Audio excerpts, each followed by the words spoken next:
Good morning. Hello, hello, hello. Oh, there we go. All right. We're on the record. Good morning. It's 9:30 a.m. on time for today's hearings. I'd like to call the hearings to order. There are two hearings on the docket.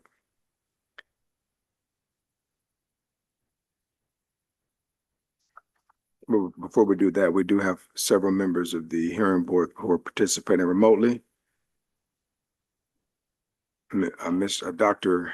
Abraham is participating from an address downtown Los Angeles City Hall East 200 North Main Street, Los Angeles, California 90012.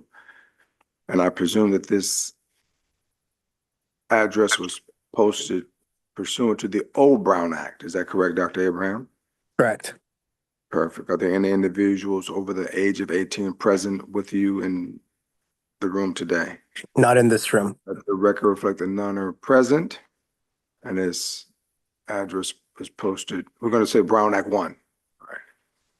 And then we have Mr. Pearman. Mr. Pearman is participating remotely from an address 2170 South El Camino Real, Ocean Side, California 92054. I would also presume that this address was posted pursuant to Brown Act 1. Correct, and no one else is in the room with me, sir. Very well, very well. And then last but not least, the distinguished gentle lady herself, none other than Cynthia Verdugo Peralta, who's participating remotely, this time via ADA. Okay. And so, Ms. Verdugo Peralta, are there any individuals over the age of 18 present with you in the room today? No, there are not. All right, good deal. Okay, two hearings on the docket. We'll call City of Glendale Water and Power case number 3478-28. We'll call that item first. Mr. Clerk, are there any individuals online? No. Let the record reflect that no one has sought recognition online and or in person to provide any evidentiary testimony or general public comment. Allow us to mark the exhibits for case number 3478-28. Petitioner has several exhibits, and those exhibits include, one is K. Lanny, Lany, presentation slides. Exhibit number 2 is S. Mellon, MELLON, presentation slides. And then from the respondent,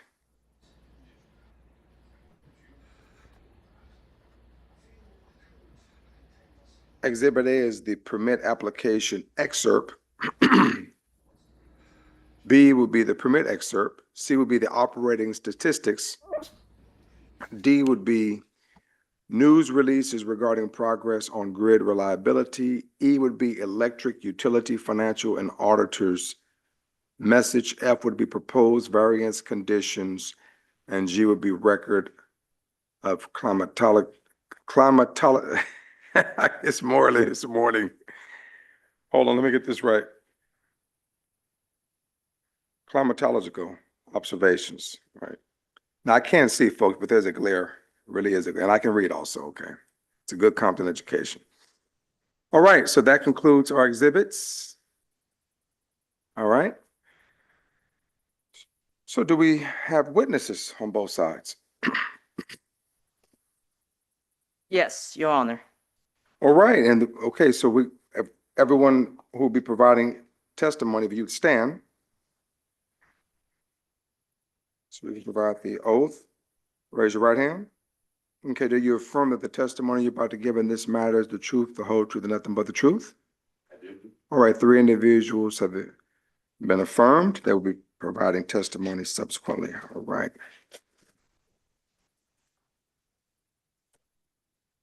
Okay, hold on one second. Okay, petitioner. Who's representing the petitioner this morning? That would be me, Wendy Wayne from Best Krieger. WANG? Yes. And representing the respondent? Daphne Sue. Okay. All right, Ms. Wang, floor is yours. Thank you. To start off with, I want to thank each of the members for taking your valuable time to consider this petition for variance, for a short variance for the city of Glendale, specifically Department of Water and Power for its Grayson Power Plant. And the relief we're seeking is basically to shorten the commissioning period as set forth in the permit from 90 days to 6 weeks. And the reason why we need to seek a shortened commissioning period is because Glendale is put in between a hard place, between a rock and a hard place, in which it has two competing obligations. As an environmental steward, the city has been in compliance with its AQMD permit and really desire to do so. But on the other hand, it is a public utility agency responsible to provide the only source of power to its disadvantaged residents, fireplace stations, police stations, public schools, two hospital systems. In addition, it also operates its own water system and the wastewater treatment system. And unless it has a reliable source of power during the peak summer months, there's a possibility that it may not be able to meet its power demand for all those crucial public essential services.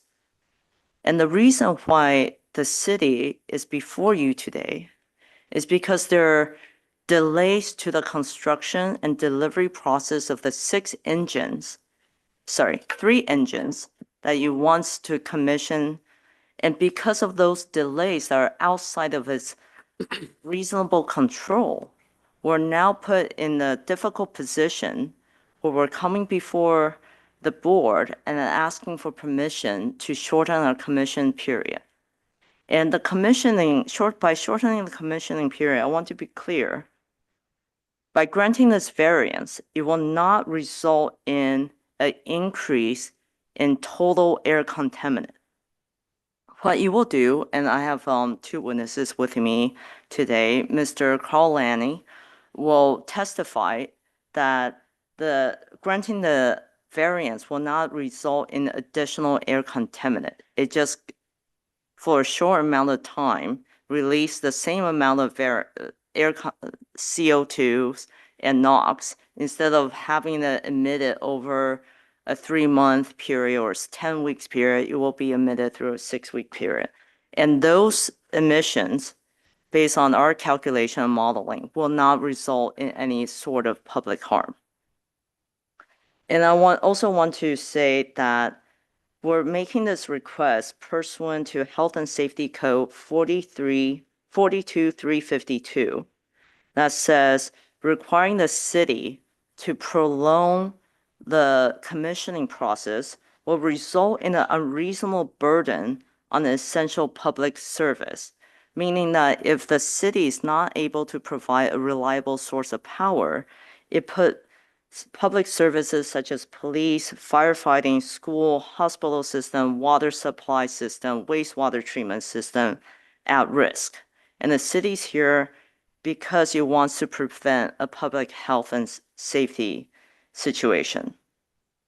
We have reviewed the proposed conditions circulated by AQMD Council, and the city is amendable to it. The city is agreeing to it. And today, I would like to introduce the two witnesses that will be testifying for the city. Starting with my right, Mr. Scott Mellon, who's the General Manager of Glendale's Department of Water and Power.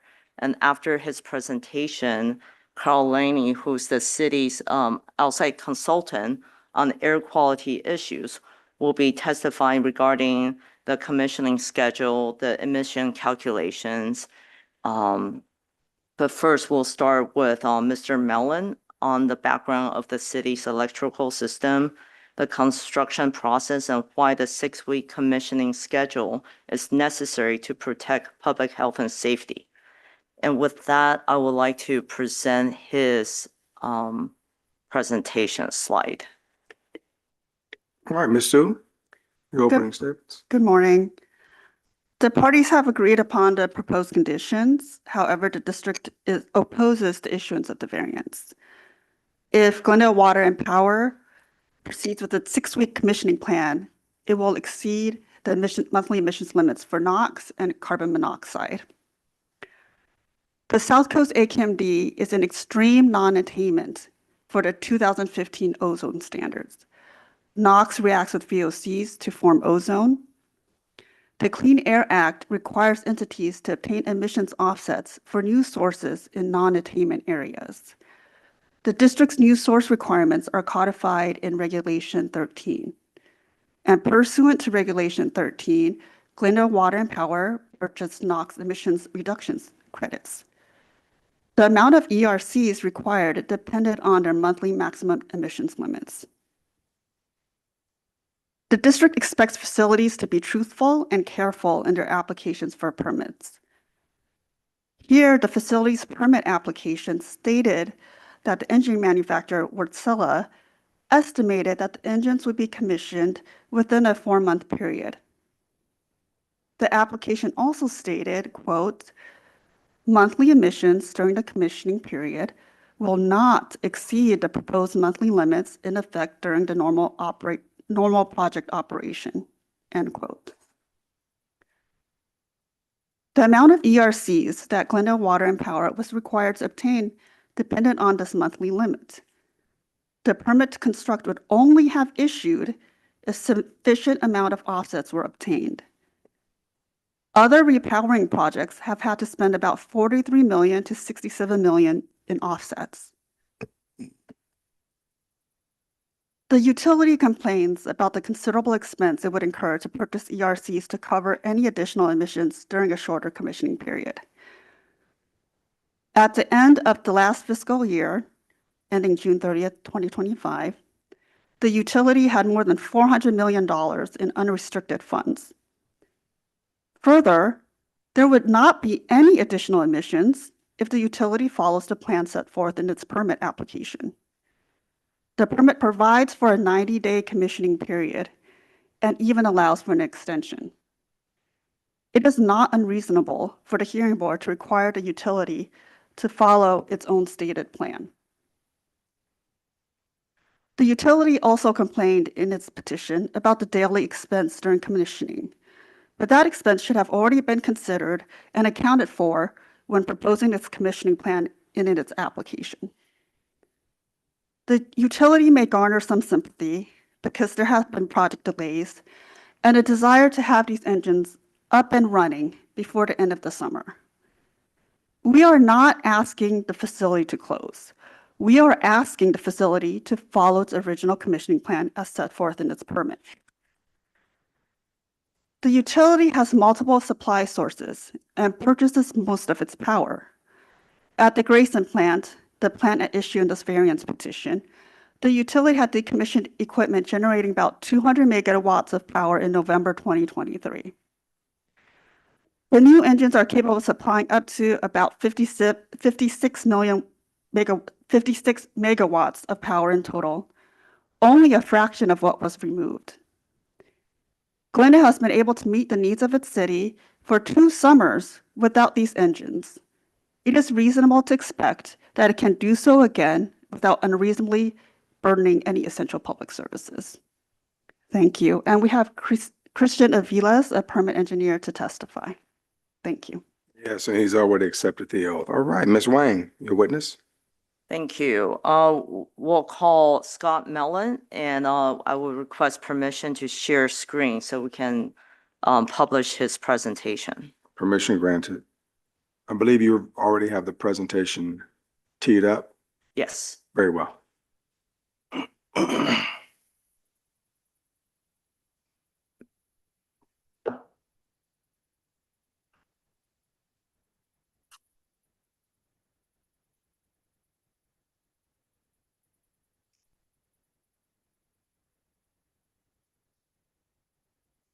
Yes.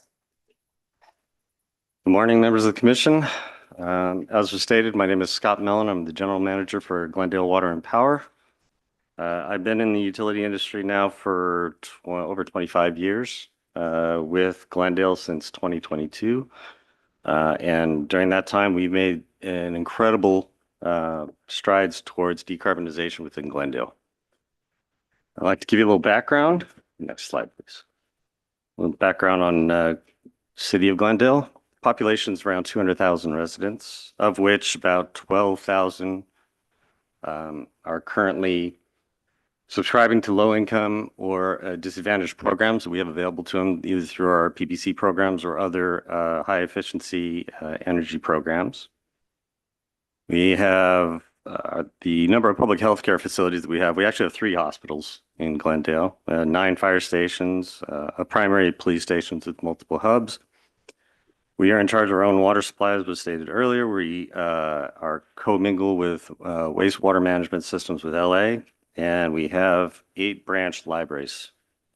Those branch libraries, many of which double as cooling centers during peak load conditions throughout within our city. So I thought it was important to have a conversation about what Glendale as a utility really is. And we are a municipal utility. As such, we are a publicly owned entity. We are not an investor-owned entity. I, as the GM, represent the community of Glendale when I discuss anything about the utility's abilities. And my goal and my job is to represent their best interest when it comes to being able to keep the lights on, being able to provide water, being able to provide sewer management.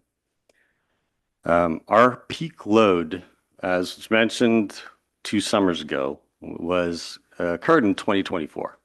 That peak load was 350 megawatts.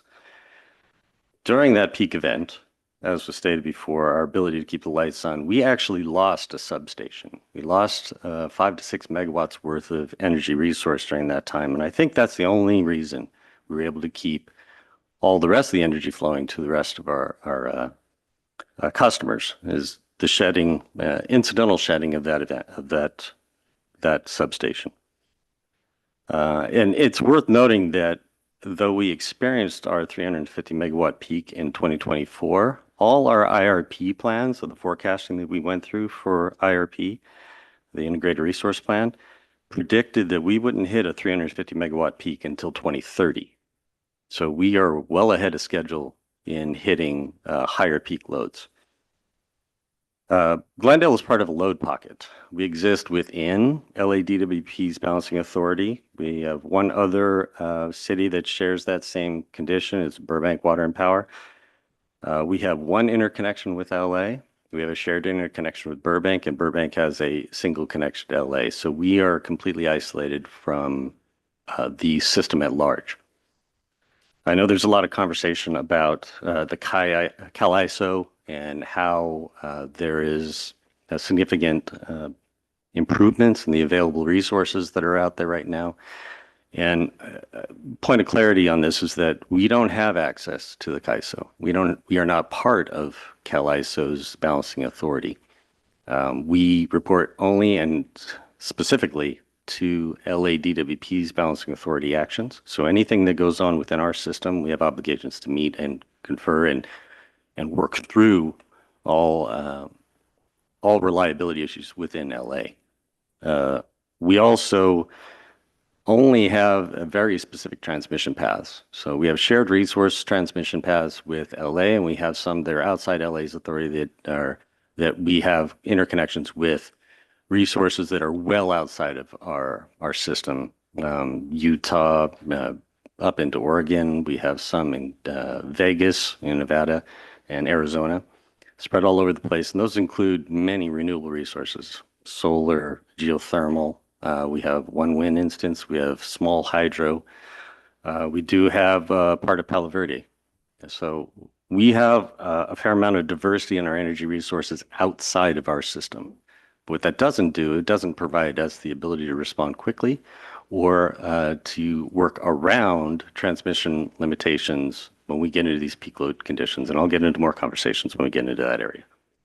Mr. Mellon, if I may interrupt a minute, if you can clarify what you just said, what that means in terms of Glendale's ability to participate in the electrical market and to purchase electrical power when it's needed.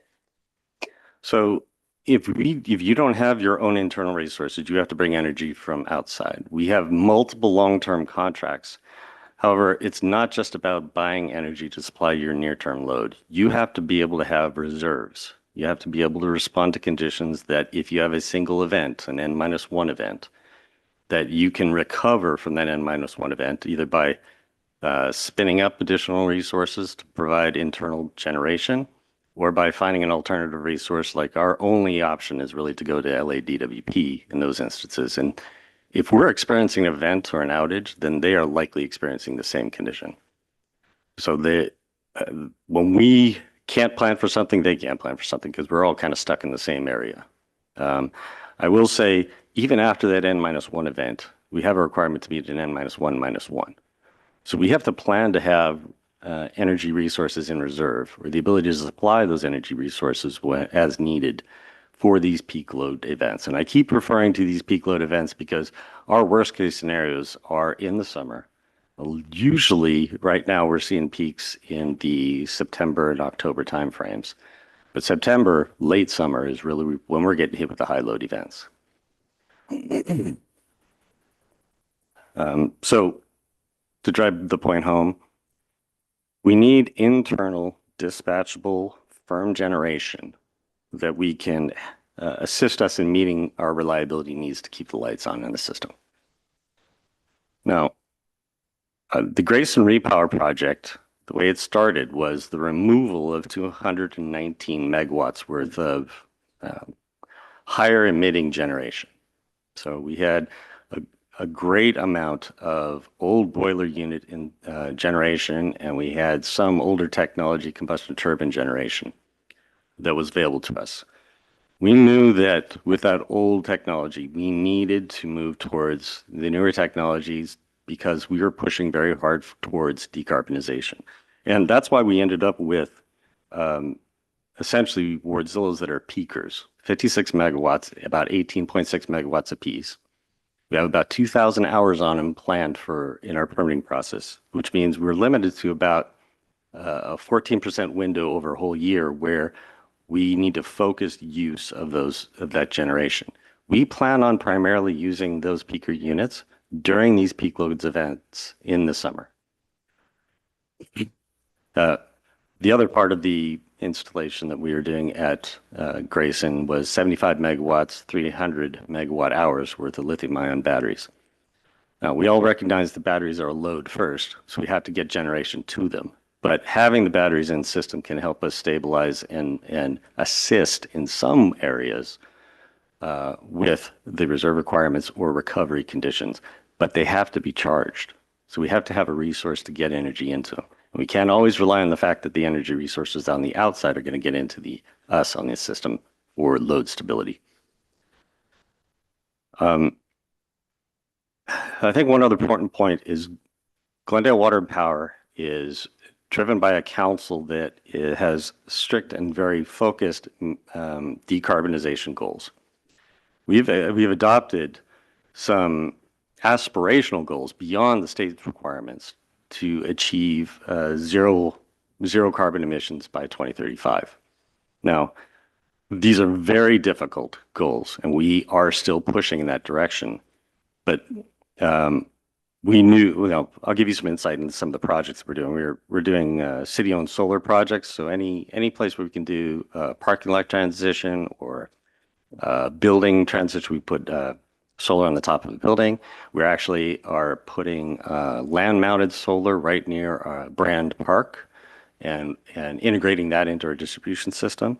We have very aggressive energy efficiency programs for both commercial and residential. And on the residential side, that includes support for low income.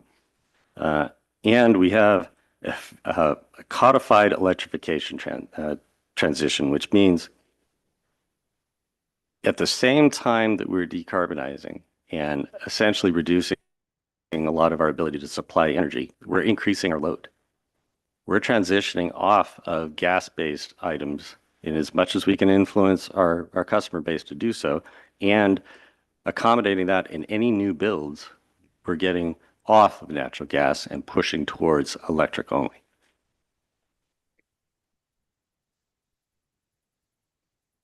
So why are we requesting this variance?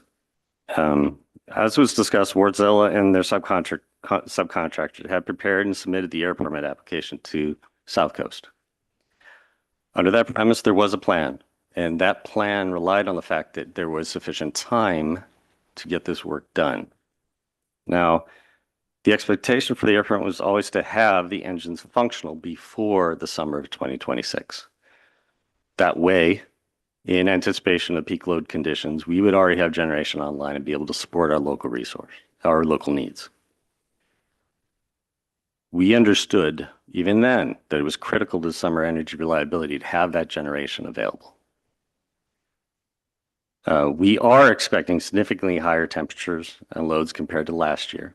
There's been some conversation about our ability to meet load last year. Well, pretty much everyone met their load last year because it was a very cool summer.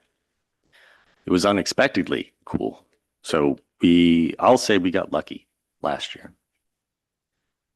Current in-system resources are obviously insufficient to meet our need. We have one unit. It's a LM6000, gets about 47 megawatts output. And we have been limping along with that and leaning very heavily on LADWP to support us in our needs for energy. Now, there is no dollar that we were concerned about paying to make sure that we had sufficient resources. There is a limit to sufficient resources. So it doesn't matter how much money you have if there isn't enough energy to bring in. We have worked extensively with LA in trying to make sure that we had excess energy from them. And a lot of the energy that we are getting from them right now is contingent energy, which means as long as it doesn't hurt their system, they're willing to sell us the energy. But if they're in a condition where they are hurt or it could cause them harm, we're not getting that energy, which means we will be harmed. We have thus far relied on other electric utilities like LA for support to prevent rolling blackouts, but they now also face a more challenging summer this summer. All the predictions for this summer is it's going to be a much hotter summer, and possibly in line with 24 or even 22. If you recall, in 2022, we had 10 straight days of over 100 degrees. That was quite a bumpy ride. That was also the first 10 days that I joined Glendale. So it's left a mark.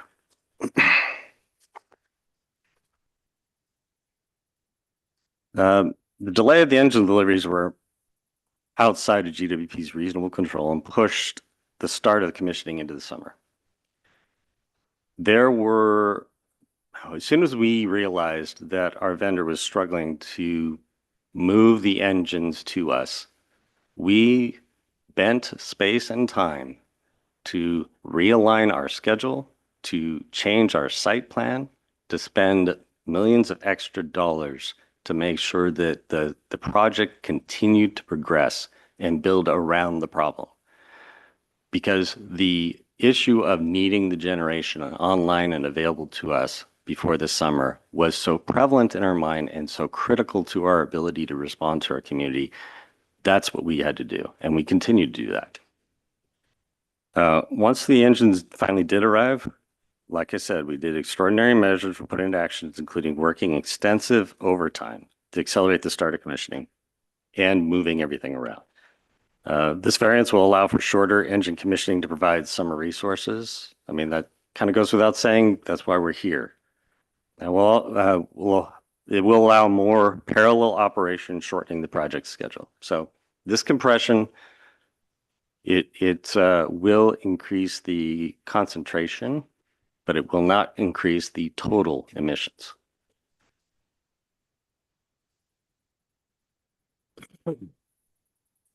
We'll go a little deeper dive into the engine OEM delivery delays. The July 31st, 2025 was the original guaranteed date for engines to be installed. on foundation.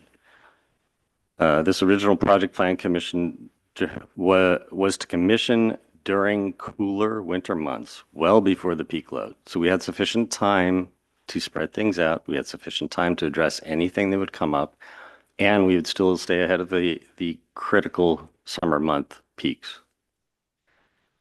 The engines were delivered to the LA ports on time. But the OEM could not obtain the transportation permit with the original delivery routes that they had proposed.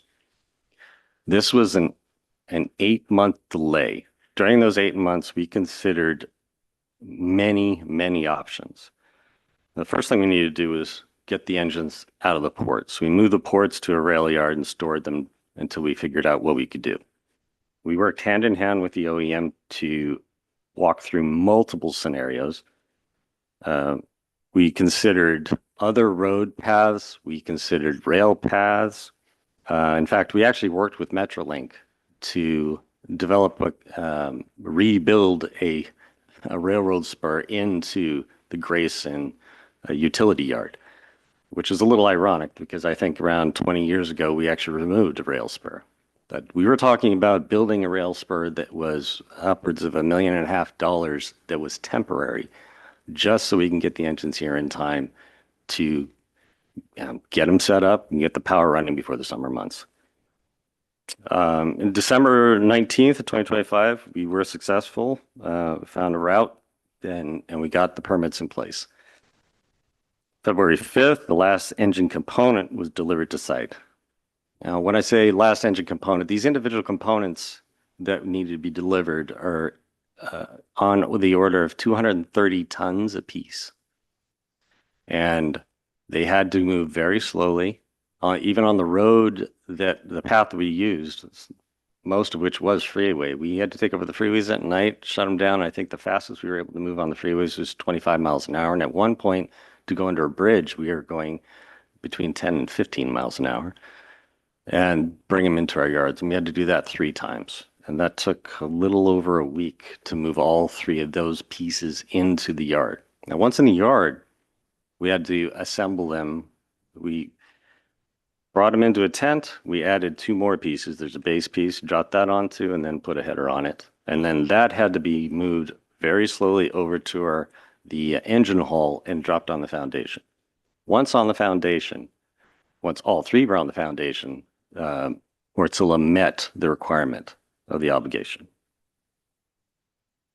So the last engine was actually installed on foundation February 17th, 2026.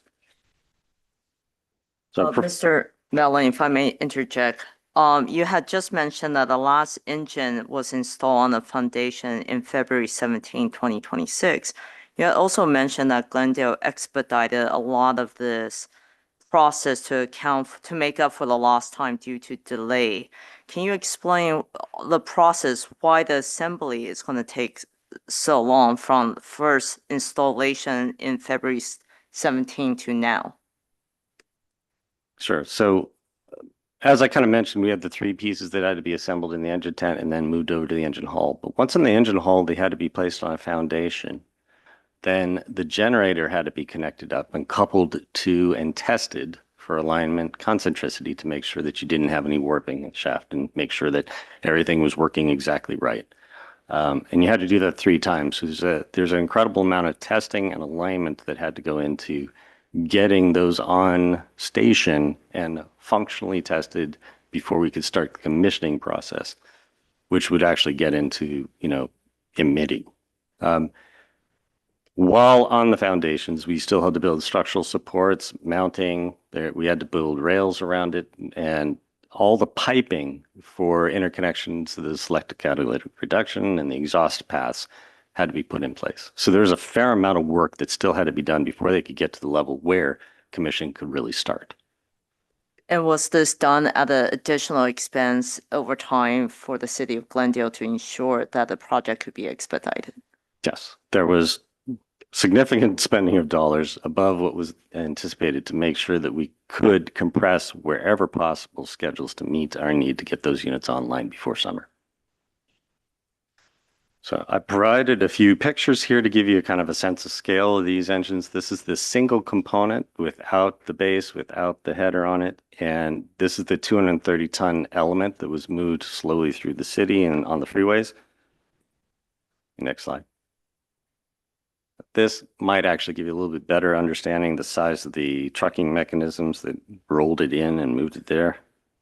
You can see that these are not simple vehicles, and there's a good reason why some of this permitting took a lot longer to get, because there's a fair amount of structural verification needs to be done in order to ensure you're not doing damage to the infrastructure. The third picture, this is the engines on their foundations with the generator sets in front of them being worked on. Some of the structural elements around it so they can get access to it, and the piping mostly complete at the back end. So from our stance, the benefit of the variances are clear. It allows for accelerated engine commissioning, ensuring availability before critical summer peak. We expect no increase in the total emissions amount from merge commissioning, and it provides a firm, manageable energy resource during peak summer loads, which will help us counter variations due to extreme weather events. I don't know if you even consider this, but the amount of solar that we've adopted, we in general California, but we also Glendale, has impacts on us during peak events. If you have the monsoon season during the late summer months, which we do, it's interesting that the monsoon season can affect Arizona, Nevada, up in all those areas, and that's primarily where we have a lot of these solar resources. The monsoons are clouds, so we can lose significant amount of energy resources very quickly, and we have to have a dispatchable generation resource that can spin up and provide the loss of energy that can occur during those extreme weather events. It's funny, people talk about clouds going over solar and interrupting them. I didn't think, 5 years ago that I'd be talking about monsoon weather having a direct impact on our ability to provide energy to our load. Another thing is it helps us reduce potential for load shedding. Obviously, if we can't manage our energy resources to the load, well, then we have to shed load. And that's the last thing I want to do. And if I have to do it, I want to do it only for safety reasons. I don't want to have to do it because I can't manage to get energy to us. It also, in a lesser form, reduces exposure to energy cost variability. But ultimately, the utility is not as concerned about the cost as we are about the reliability. Our key concern for our community is keeping the lights on, making sure we can deliver fresh and clean water, making sure we can process that water and the sewage, and to make sure that our facilities like fire and police and our libraries are available to our public around the clock. So, in conclusion, GWP relied on Wartsilla's expertise for setting the schedule, obtaining the permit, and commissioning the engines. Mr. Mellon, if I can interrupt for a minute, can you explain who Wartsilla is? Yes, Wartsilla is the OEM provider of the reciprocating internal combustion engine generators and its related components. These delays were outside of GWP's reasonable control. And even though it was outside of our control, we expended as many resources and as many dollars as possible to keep the project on track, to keep other things from getting our way, to make sure that we had this generation available to us before this summer. The delays can impact essential public services, as we stated before, our hospitals, our fire stations, schools, water supply, wastewater, our police. Should the expected extreme weather conditions occur. Everything that's been available to us, including to all the other utilities in California, is that this summer is going to be a rough one. And I think we've gotten some insights recently It's been a little bit warmer, right, the last couple of weeks, which is kind of unusual. The last 10 years, June really hasn't been that warm a month, and they have gotten steadily warmer. But I think the most interesting thing is the fact that our peak loads are now coming late into October. GWP is the sole provider of energy for this public services in Glendale. We are the only ones who can supply the energy, and it's our responsibility to do so. Thank you. Mr. Mellon, I have one more question for you. Well, a couple more. It's related to the permit application process. I believe you had mentioned that Wasilla prepared for the permit.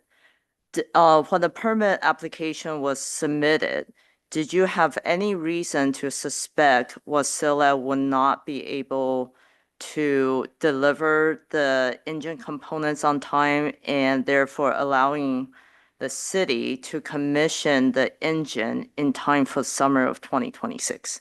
No, I did not.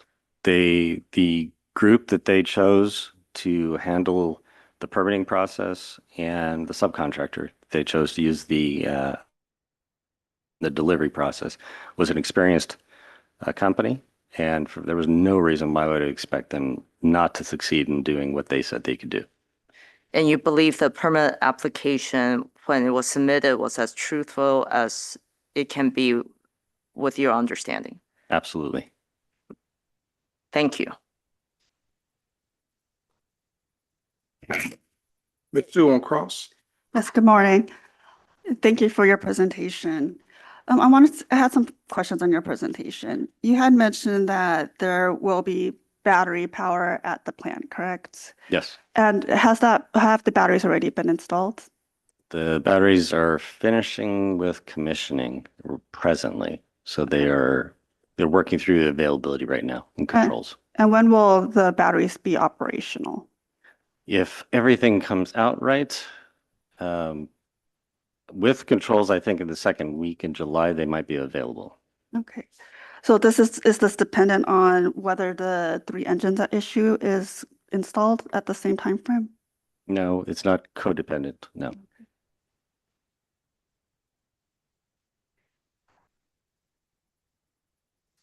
I will clarify that we do have certain scenarios that have to be tested that require both generation resources be available. That's a separate distinction. Would you be able to use this battery power prior to these 3 engines being operational? If energy is available to supply to the batteries because they are a load first, yes. Okay, thank you.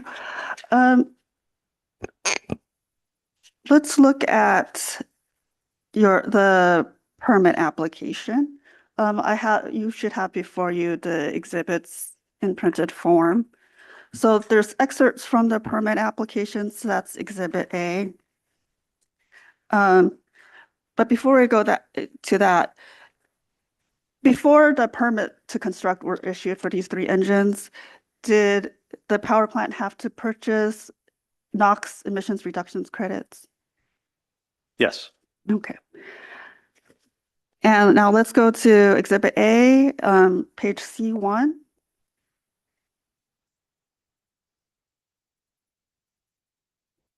Can you read the highlighted portions for us, please? There's just 2. Yes.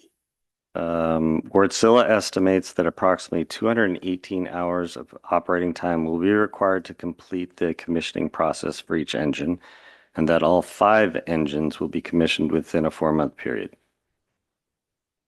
And the second section, however, monthly emissions during the commissioning period will not exceed the proposed monthly limits in effect during normal project operation. Okay, so originally the application contemplated actually 4 months of commissioning. But yes, according to this, yes. Great, thank you. Now let's go to Exhibit B, which is permit to operate excerpts. And if you look at Section H, page 21. Sorry, Counselor, do you mind repeating the exhibit number? Exhibit B, that's the excerpts of permit to operate. Ms. Wong, is your microphone on? It is now. Thank you. Make sure our mics are up so that we can capture the record. Thank you. Which page was that? Section H, page 21. If you look on the upper right, that's where the section number and page numbers are located. And if you look at condition E 193.9, oh, sorry, E 193.10, it allows for 90 days of commissioning, right? Yes, that's what it Okay. says. Thank you.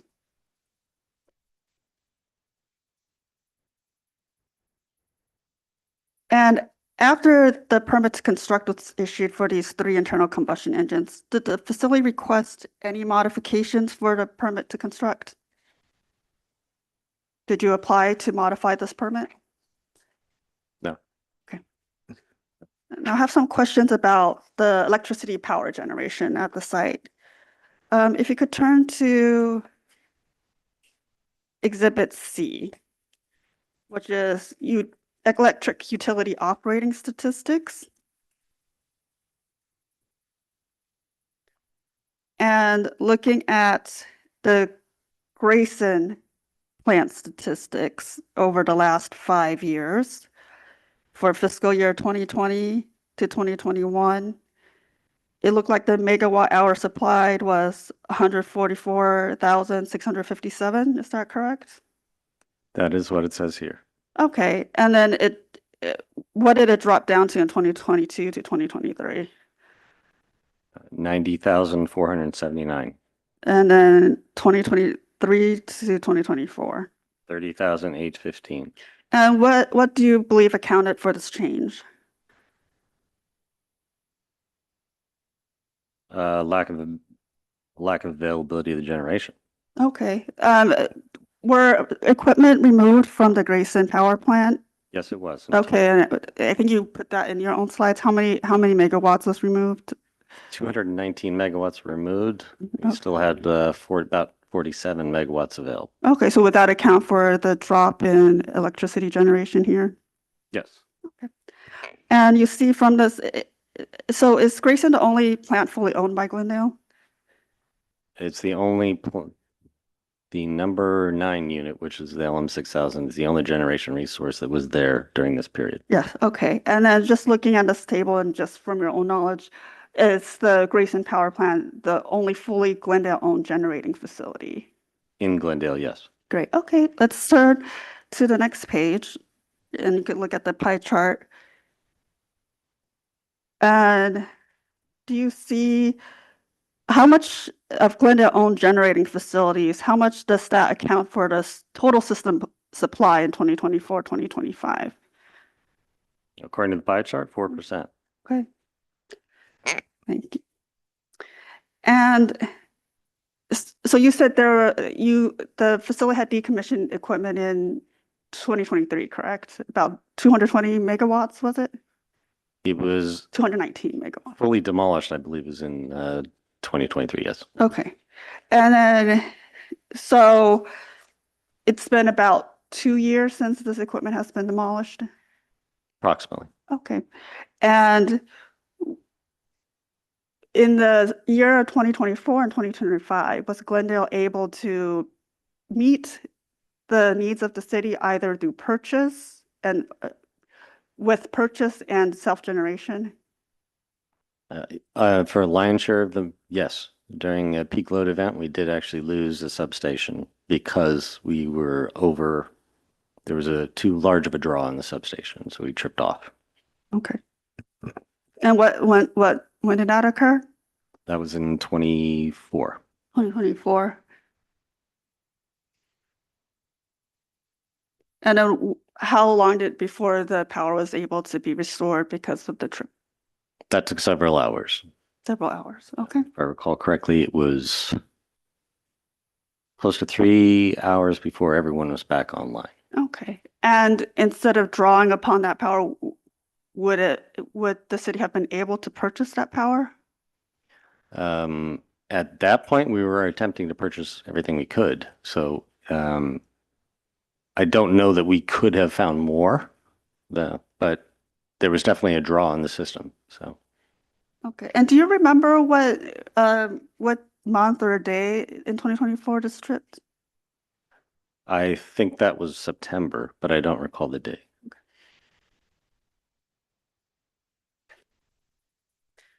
And let's take a look at, I think that was marked as, let's see, Exhibit G, which is some climate data from a Burbank station.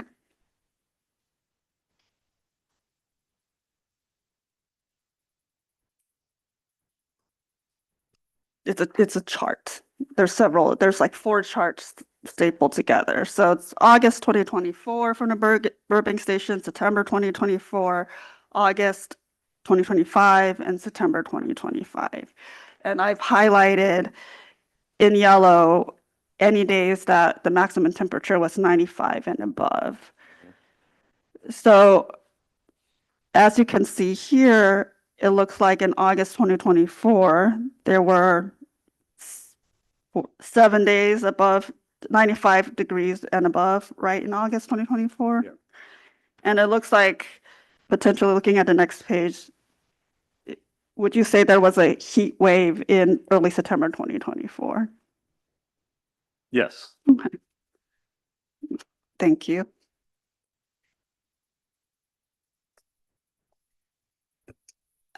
In California, do you know if hospitals are required to have backup power generators? Can you repeat the question? In California, do you know whether hospitals are required to have backup power generators? I don't know if they're required. I do know that most do, but they do not always cover the full load of the hospital. Okay. In fact, it's almost impossible for them to have a generator sized sufficiently to support all load of the hospitals. Okay. And what about Glendale police stations? Do they have emergency backup generators? They can. I don't know that it's a requirement to. But do you know whether or not they actually do in Glendale? I don't. Okay. And what about Glendale fire stations? Do they have emergency backup generators? I believe I know of one that does, but I can't say that they all do. Okay. And back to the project delays. You said the engines were originally expected during the summer of 2025, right? They were expected to be there before, yes. Okay. And then, but the engines didn't arrive, and I think you finished installation was it February 2026? Or to the, sorry. Objection, I believe that misstates his Well, testimony. if you could correct me, I'm trying to make sure I recall correctly. So the objection is sustained and then Ms. Sue will then rephrase. Oh, it looks like, looking at your presentation, February 5th, 2026, the last engine component was delivered to the site. Yes. Okay, great. So given these delays, did the facility seek to modify its permit application to account for a shorter commissioning period? At that point. Yes. Repeat the question. Given these delays, did the facility seek to modify its permit to account for a shorter commissioning period?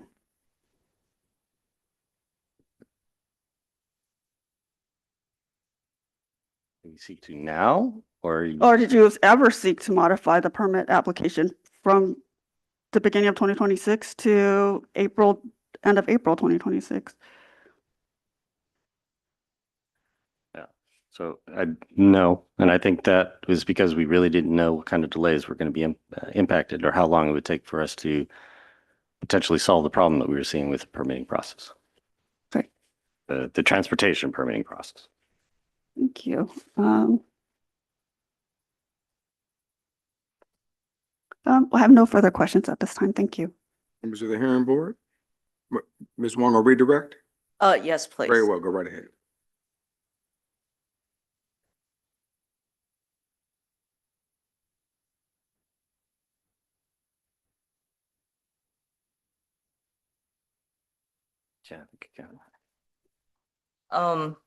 Mr. Mellon, earlier you were asked about Glendale's electricity needs in 2024. I believe that's when the 219 watts engine was taken offline.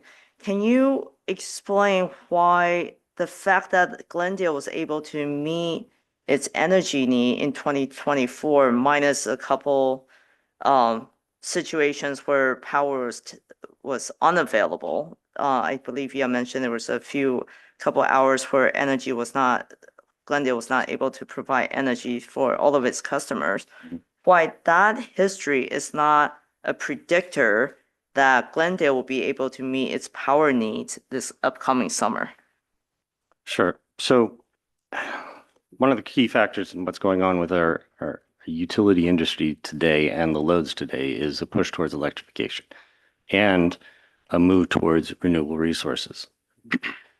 A significant amount of renewable resources create instability in the system. Solar resources are only provided and can only be made available during a very niche time of the day, not necessarily when loads are available. You require storage to make those energy resources available at a time when load is required.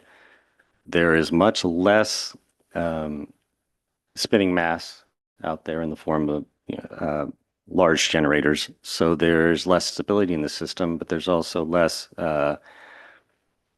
ability to respond to variations in the system.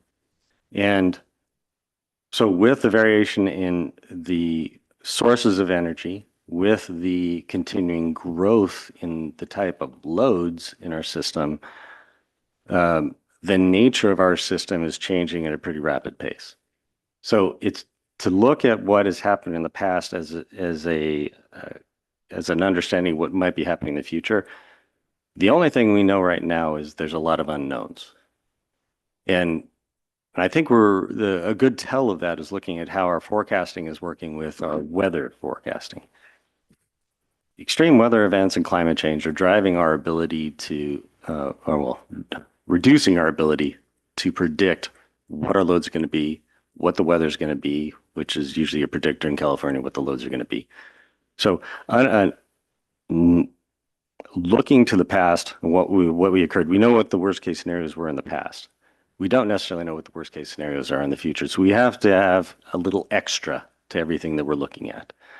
So while there's some understanding as to what occurred in the past and how we responded to it, we don't have a clear image of what the world looks like this next summer. All we know is it could be bad. And we know for a fact that all the predictions on the weather is that it's going to be worse, meaning hotter or more extreme. And that's another conversation point is in the climate change models, the one thing they always guarantee now is the extremes are more extreme, right? The last summer was a good example of not really getting a good understanding or expectation about what a summer looks like. It was much cooler than everyone thought it might be. We had a couple of extreme events, little things, but in general was cooler. This next summer doesn't look anything like the models did for this last summer, and it looks like it's going to be much hotter. So what we do in our planning process is, yes, we have to anticipate the worst case scenarios, because the worst case scenarios are what are going to help us keep the lights on when they occur, or even if we get close. And Mr. Mellon, another question. Do you have any idea whether the backup power generator for, let's say, police, power, fire station, hospital, how many days of blackout can they sustain and maintain essential operation? Yes, I don't know right off the top of my head, but in general, these systems are not designed for multiple day outages. They're not generally designed for anything past 8 hours because you have to keep a fuel source on site. A lot of these backup generators are diesel, which means you have to keep a diesel tank, which means there's all sorts of other permitting and hazmat requirements. So it's never something as simple as just put a backup generator on a site. There are other considerations that have to be rolled into it. And that's why hospitals and police stations and fire stations rely on a a sole source of generation like the utility, because we can put all those concerns into a single bucket where we manage it. That's our business. So the short-term solutions for them on as far as having backup generation, they're also about minimizing the amount of additional hoops and problems they have to deal with on a daily basis. So they aren't going to store large amounts of fuel on site, which means they are not going to have a day's worth of generation support. They're going to have something less, but I don't know the exact amount right now. I'm speaking typically. Thank you. No more question. Members of the hearing board? Mr. Belcher-Palau? Yes, thank you. Morning, Ms. Mellon.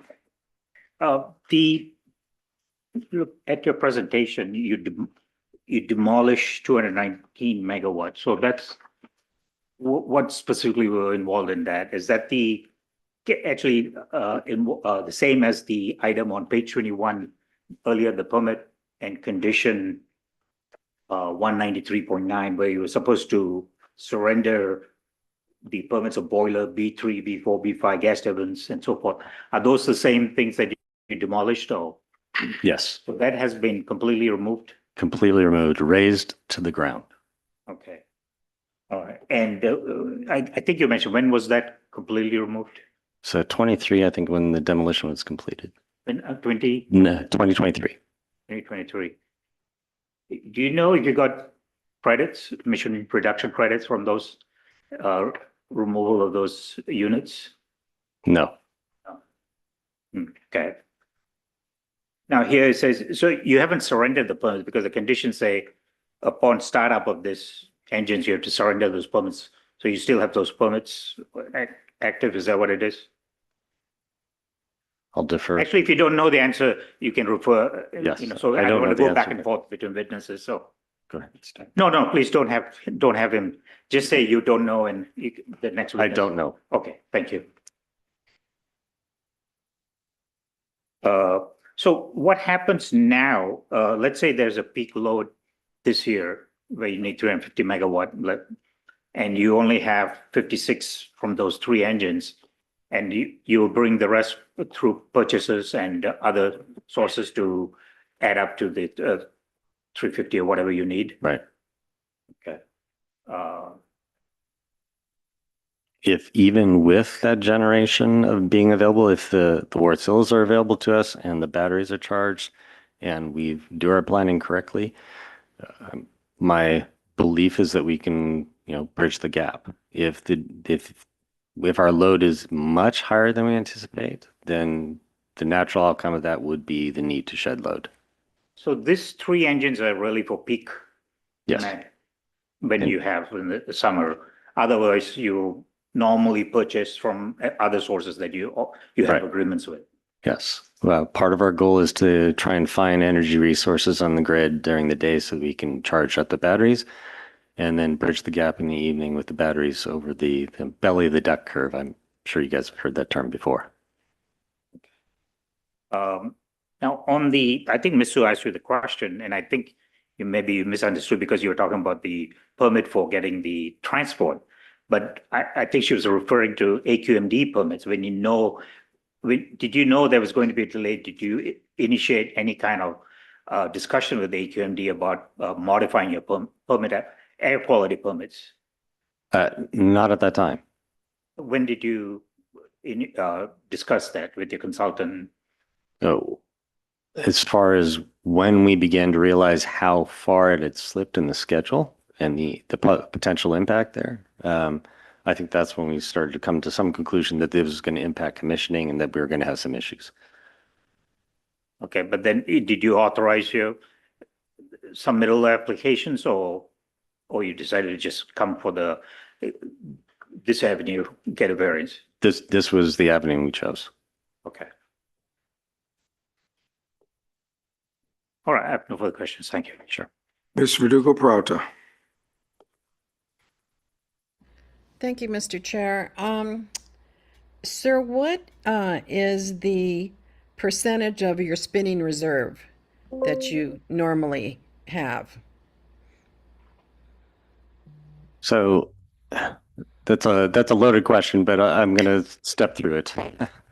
So spending reserve, usually you spend for your worst case condition, and our worst case condition is usually based on our availability of our DC line, and that's on the order of 87 megawatts. So when we say we're spinning, we would usually spin for about half of that.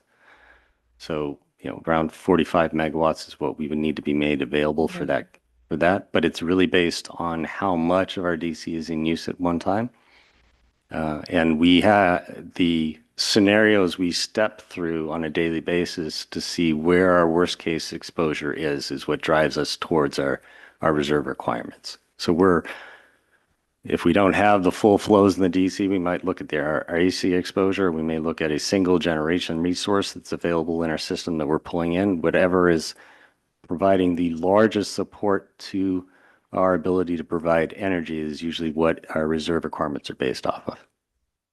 Okay, and what was your source of that you utilized to estimate what you were going to need based on the weather?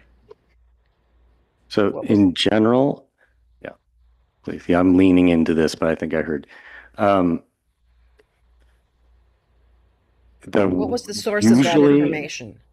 yeah, sorry, I didn't hear that. What was the source of that information, the weather information that you're utilizing to do your planning? So most of our information is provided by NOAA, National Oceanographic, and I can't even remember the whole thing, but NOAA. I know what you're saying. I know who that is. Yes. Okay.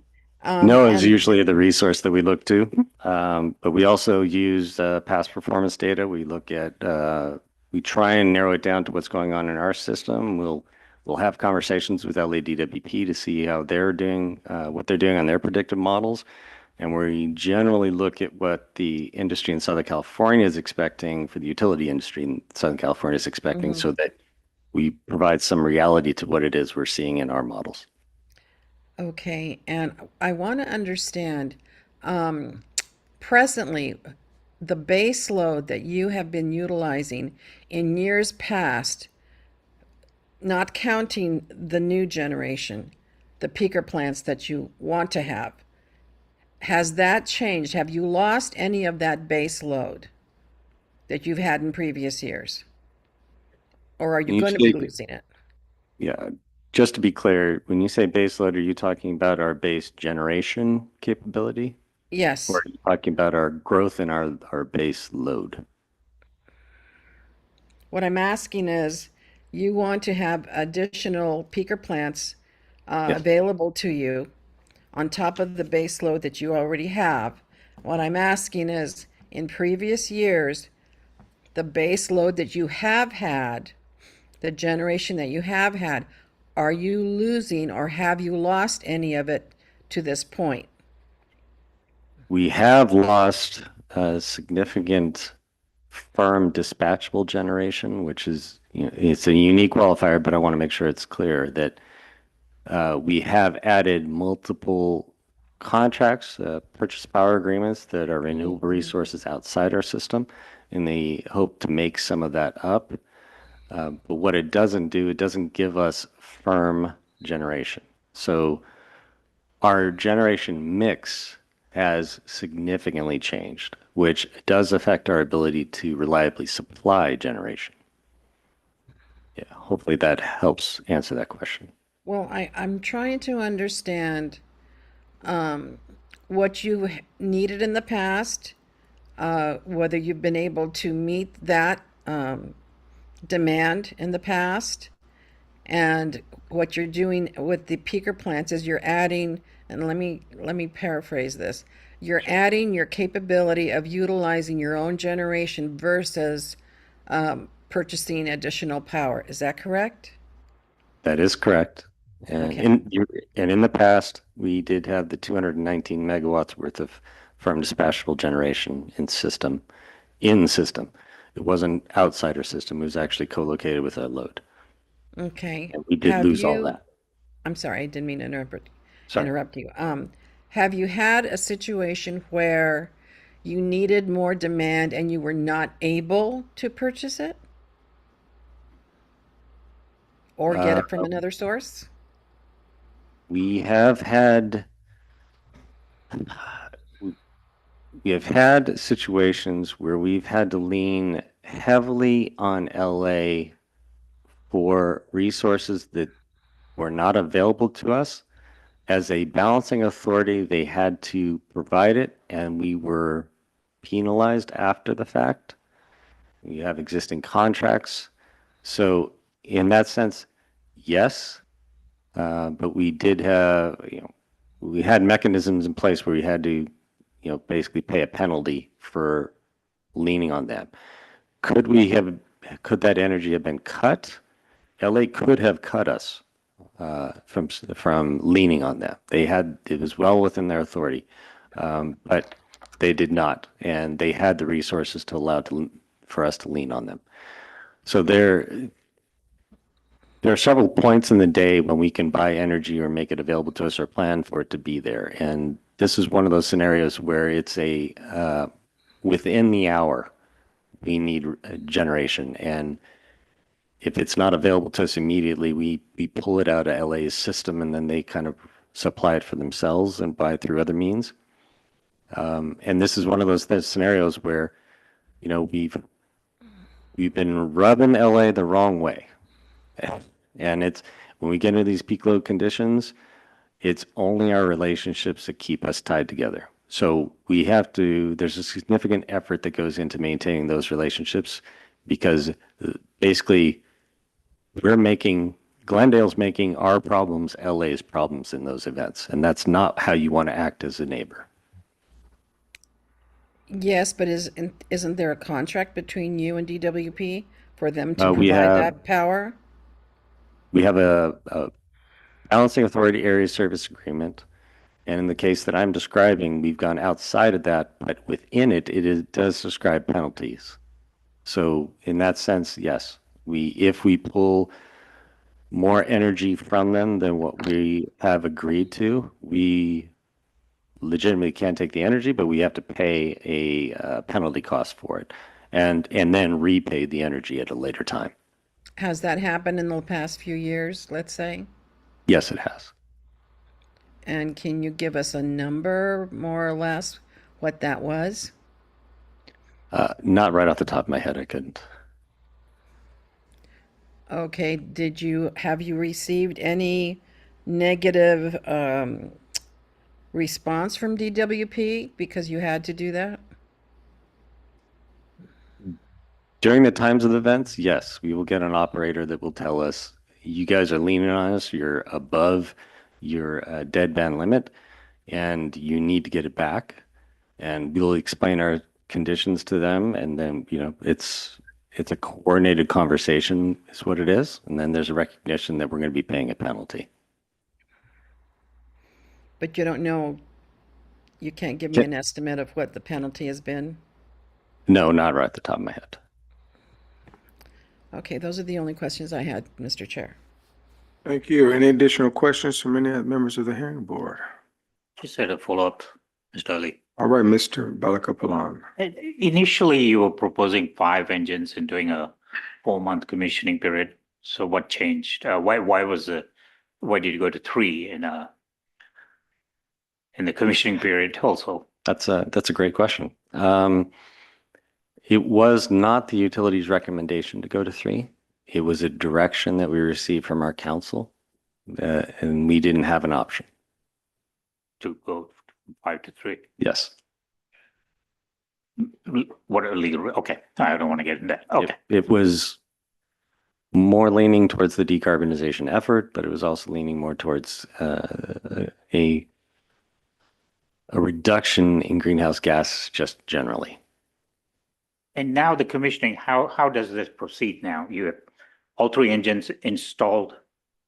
What's the process in commissioning? One sequentially, or is it tandem, or how do you commission them? I believe our intent is to run them in parallel at some point. There will be an overlap between commissioning of the different units so that we can compress the schedule. So, one engine would be brought online, go through a commissioning phase. After a certain level of stability, we'd take the knowledge that we learned from the first engine, apply it to the second, so we can kind of shorten that. as much as we can. And each step in the stage of implementation of these engines and the commissioning process, we would be taking what we learned from each engine and applying it to the next one so that we can reduce that as much as possible, right? And the reason why you want to do that compressed schedule is because of the summer, Absolutely. We really, everything we're saying, we really need those engines online and available to us before we hit the peak loads in the summer. okay. Now, you also were concerned about the cost in getting a permit application and the ERCs too, right? Sure. And is that still a factor in getting emission reduction credit and paying for that? Well, yes and no. Yes, it's a concern. If we can do what we were asking to do, I'd prefer to do that. But because I still represent the community of Glendale, and the cost of doing these things ends up in the rates of the individuals in Glendale. But as a utility, we have a responsibility to maintain reliability. So we'll spend whatever we have to spend to do that. And that might, if you submit the application, then you have to wait for approval and there's a delay then. Yes. All right, thank you. Thank you. Just a couple of quick questions, Mr. Mellon. So you've been privy to Exhibit F, correct? Conditions. Give me 1 second.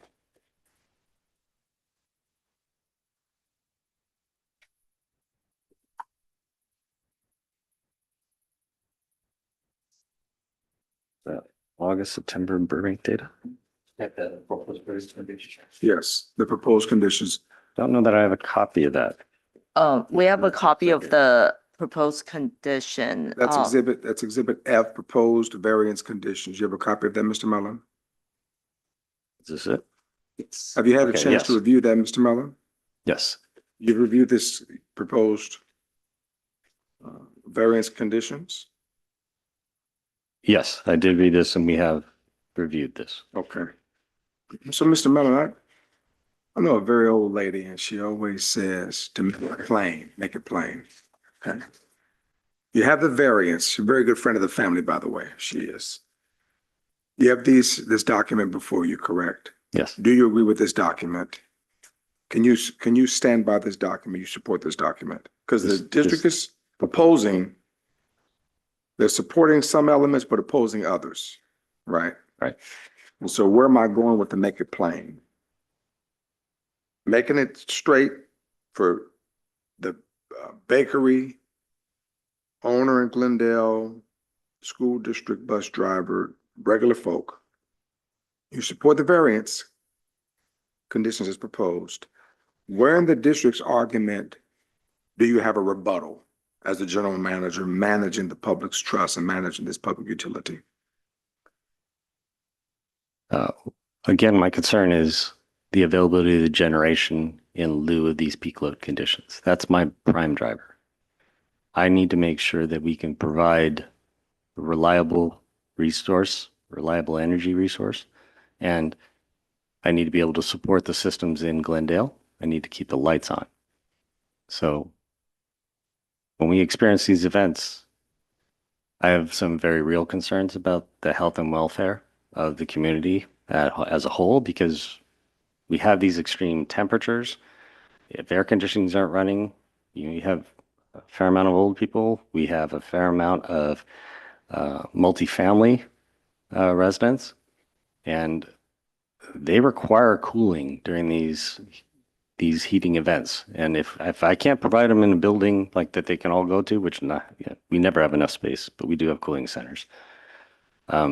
I have to keep the lights on, make sure that they stay one comfortable, but two healthy. So irrespective of the district's position opposing certain elements, you're comfortable with agreeing to this as stipulated? Yes, and I'll admit that we received the proposed condition last week, and I assume the version we have as Exhibit F has not changed. That's correct. Then yes, the city does agree to it. Yes. Okay, all right, very well. All right, I don't have any additional questions. So why don't we take a few minutes break? Because it appears as if we're going to be here a little bit longer than anticipated. So why don't we take, what do you say, Mr. Pollock, pull on 10 minutes, 15 minutes? We're going to go off the record for 10 minutes and we'll be right back. Thank you. Thank you. Thank you.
We're back on the record? Mr. Oh. Chair, may I ask one more question of that witness? Okay, we're back on the record at 11:01, and of course you can ask an additional question, Ms. Verdugo-Peralta. Floor is yours. Okay. All right. Sir, has there been a situation where City of Glendale Power Company has been able to either sell back or trade back any power? Yes, there are definitely times when we have excess energy, usually in the winter months when we have a lower load and we have must-run units and we have excess energy. So yes, there definitely are opportunities where we have excess energy that we can sell. And that's pretty much every year? It does happen periodically every year. Yes. Okay, thank you. Thank you. All right. Ms. Wong? Just out of curiosity, who's this gentleman? Why don't you introduce yourself, just so we know who you are?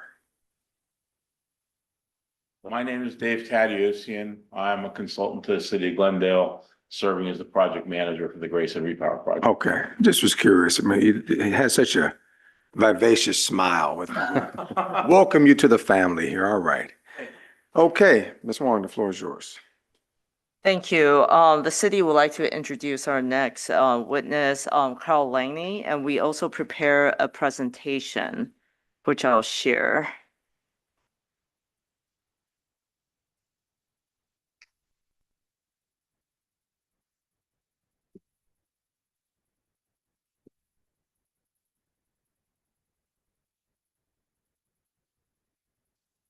Thank you, Mr. Langley. You may proceed. Morning, members of the board. Next slide, please. Mr. Mellon talked about the need for the variance, focusing more on operational aspects. I'll talk a little bit more detailed about how this affects the permit and compliance with the permit.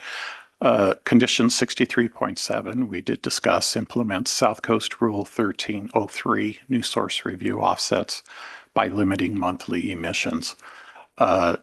During our requested variance period, NOx and CO limits will be exceeded for a brief period due to those commissioning operations.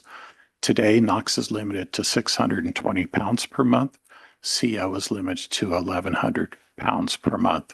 We'll talk about the excess in a little bit. For VOC, PM10, and SOx, we don't expect to see permit or exceeded limits. Those emissions are more a condition of fuel consumption, and during our commissioning process, fuel consumption will be relatively low. Once again, Mr. Mellon spoke about this. Our commissioning emissions are our commissioning emissions. It's a matter of how many steps are taken in the commissioning process and what those emissions are.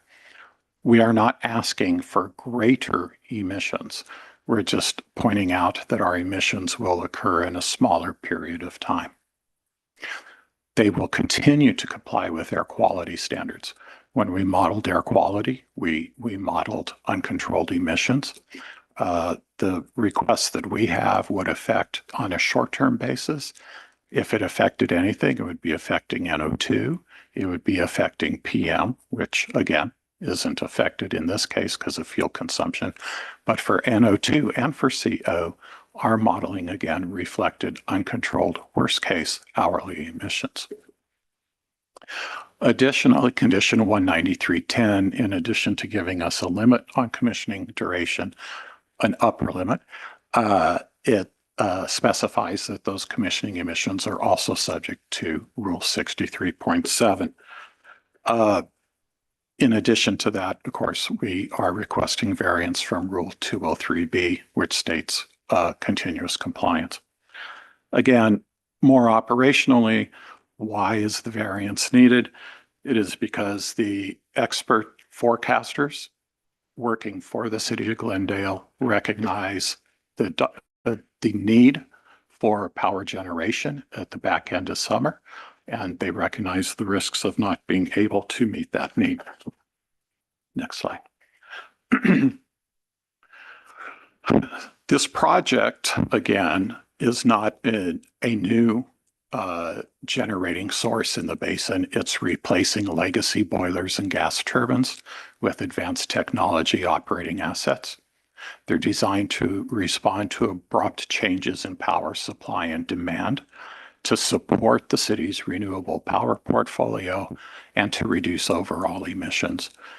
Time has shown among all of the utilities in the basin that a transition to peaking operations like this are necessary to complement and allow the renewable portfolio to expand. The project does result in significant emission reductions on an annual basis. The table to the right shows historic actual emissions as we entered into permitting, our new potential emissions, and the net reduction. Using NOx as an example, this facility actually emitted over 28 tons of NOx per year. The new facility with the new technology will be permitted for a potential to emit a 4.9, resulting in a 23-ton reduction, 83% reduction in NOx emissions year over year from this project. And those reductions are similar for other criteria pollutants. Next slide. 3 emission units are affected by this variance. We refer to them as engines 11, 12, and 13. We've also identified the application numbers and the permit device numbers. Each unit is a lean burn internal combustion engine, reciprocating internal combustion engine, rated at 161 million BTU, serving an 18.6 megawatt generator. There are some very, very unique characteristics of this project that essentially got us to where we are and present the challenges to the city that they have today. First of all is the equipment size.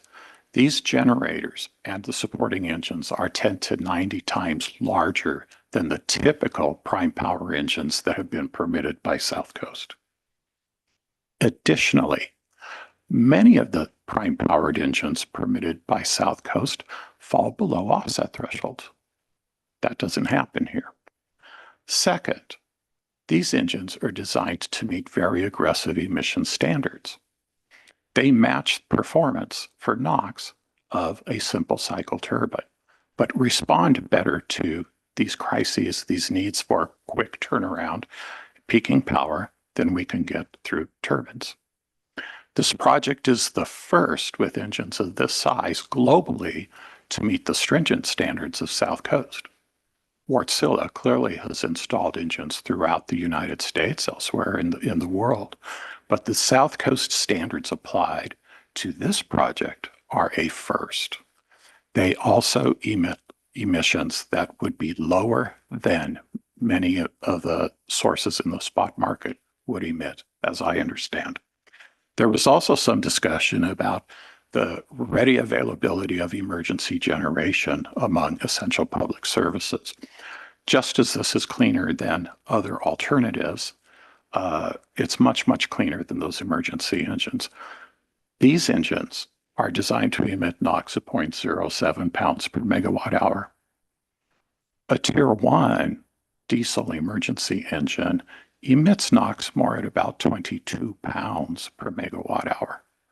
So while these sources or these facilities might have access to emergency power for part of their operations in a crisis, they do so at an environmental detriment, not only among criteria pollutants, but also because of diesel particulate matter. And those impacts are very much localized, and concentrations resulting from those units tend to be much higher. So going back to these two differences, it's very clear that this project presented new challenge, not only for Wärtsilä, but also for the district. Finally, the new source review program that we talked about, the emission offset program that we talked about, is very unique as we talk about the city of Glendale and the Grayson Power Plant. Most of Glendale's peers are subject to new source review through the Reclaim program. and the Reclaim Offset Program. Grayson is subject to Regulation 13, and there are certain structural barriers in Regulation 13 that affect what we are trying to accomplish today. And we'll talk about those a little bit later. Fourth, the other unique thing that Mr. Mellon talked about is this facility is not part of Cal ISO and doesn't afford the same flexibility that the other utilities in the basin, or many other utilities, do. Going back to background, in its proposal to Glendale, Wartsila advised the commissioning schedules would allow for monthly emissions to remain below the South Coast monthly limits post-commissioning for normal operations. That presumption continued through the application process when Wartsila prepared its application to South Coast. Compliance was to be achieved as specified or as already disclosed through an extended commissioning process. I think we talked about 4 months. I believe there were 5 engines envisioned at that point. That was doable because the delivery of the engines was expected to occur in July of 25.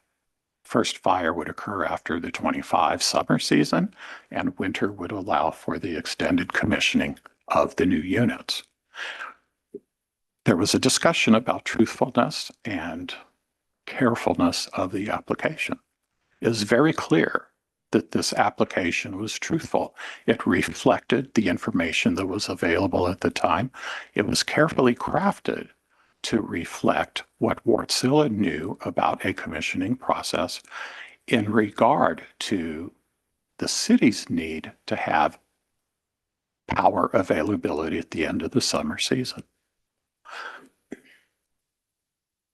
While the engines were expected to be delivered in 2025, we know that shipping delays resulted in the engines not being available until 2026. And that delay consumed what would have been commissioning operations. First fire is now expected to be in June of 2026. Next page.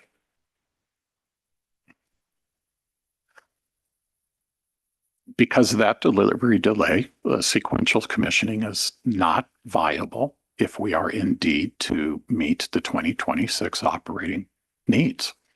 Once it became clear that the commissioning schedule was jeopardized, Wartsila investigated alternative schedules with summer production needs in mind. They also considered not only commissioning schedules. Mr. Mellon talked about the great lengths that both Wartsila and the city went to try and figure out alternatives. In August, a new schedule was presented.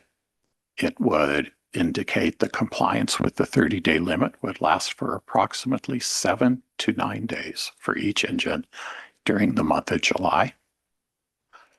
Emissions during the month of July, excess emissions, would be 964 pounds of NOx and 1,287 pounds of CO spread out over that 9 to 7 day period.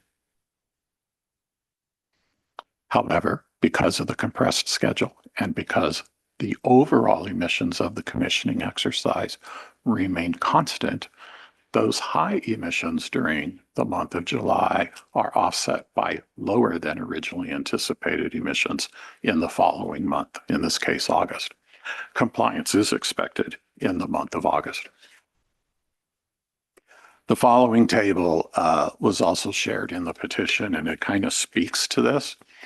I apologize for the font size. The table reflects what would exist or what would occur or expected to be occur in a 6-week commissioning exercise. You'll see we'll talk about NOx if that's okay with everyone for simplicity. The first 3 columns highlighted in green identify days on which commissioning operations would exist. The following 3 columns indicate daily emissions for each of the 3 engines. Where you see days highlighted in gray, you will see that that indicates that the 620-pound limit for the month of NOx was exceeded with those days in operation. The next column over is just a running total of emissions on each day. And then the following column where you see orange shading is the monthly running total. The days highlighted in orange are days in which the aggregated emission limit, 1,860 pounds, would be exceeded. So once again, the maximum monthly emissions would be exceeded only once, and it would occur over a 7 to 9 day period. I did notice one thing in here, though, and that is the total emissions of NOx, again, using NOx as an example, the total emissions of NOx, if you work through the math, show that on average, each engine would emit 1,082 pounds during this exercise. The initial commissioning exercise assumed that, or reflected the assumption that emissions would be 1,325 pounds. So when Wärtsilä went back to sharpen its pencils, when they started to look at alternatives to give us commissioning time and still meet the summer session, we actually ended up with an approximate 18% reduction in overall emissions from the initial estimate.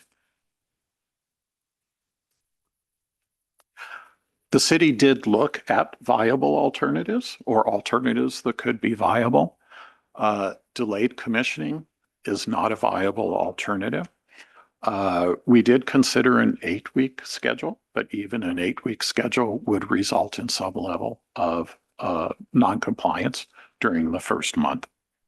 It would increase the risk of not being able to respond to those peak summer demands that Mr. Mellon spoke of, or to any other upsets or emergencies in the system.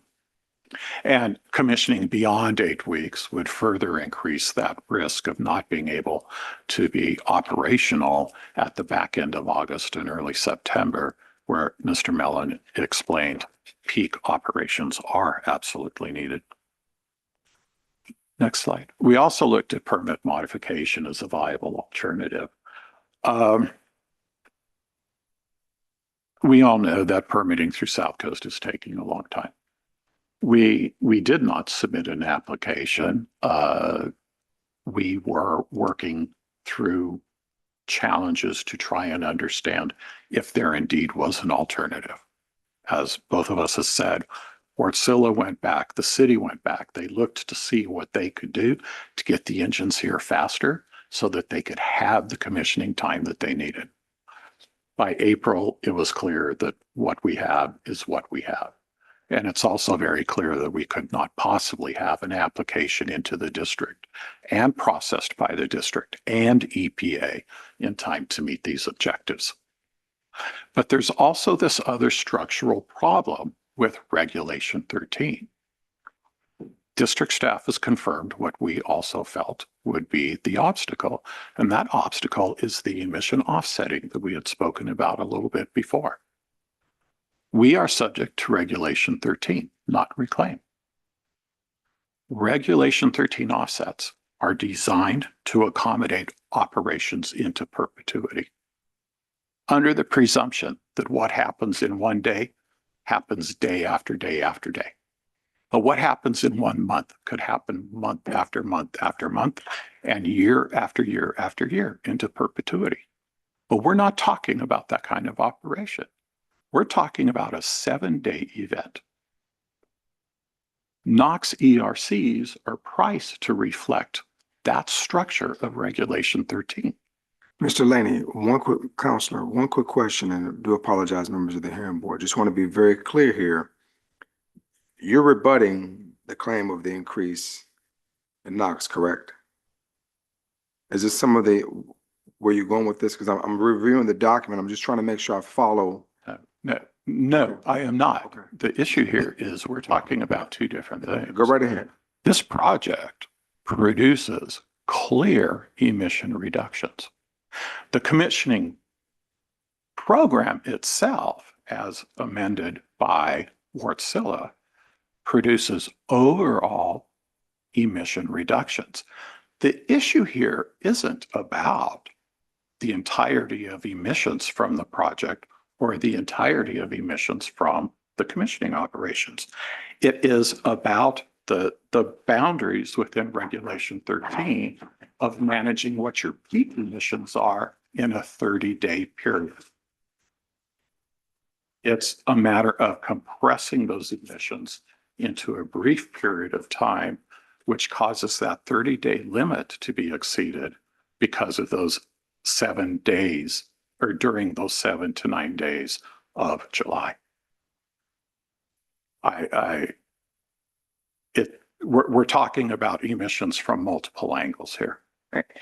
Mr. Lane, for clarification, I just want to make sure by talking about the offset in Regular 13, we're not trying to seek a permit modification through this petition for variance hearing, correct? We are not. Okay. No. And we're just, your testimony was merely to address the fact that the city considers seeking a permit modification, but it was in the city's opinion that by the time we learned of the need or the situation in April, when Wasilla provided us with a commissioning schedule, the city did not think you could get the permit modified in time, and which is why it's decided to proceed with the petition for variance. Correct. Okay, thank you for that clarification. Okay. But the structural boundaries of Reg 13 are clear, and they are unique to Glendale. We would be paying $3.5 million to accommodate 7 to 9 days of operation. Our peers in the reclaim program, under these same circumstances, would be paying about $15,000.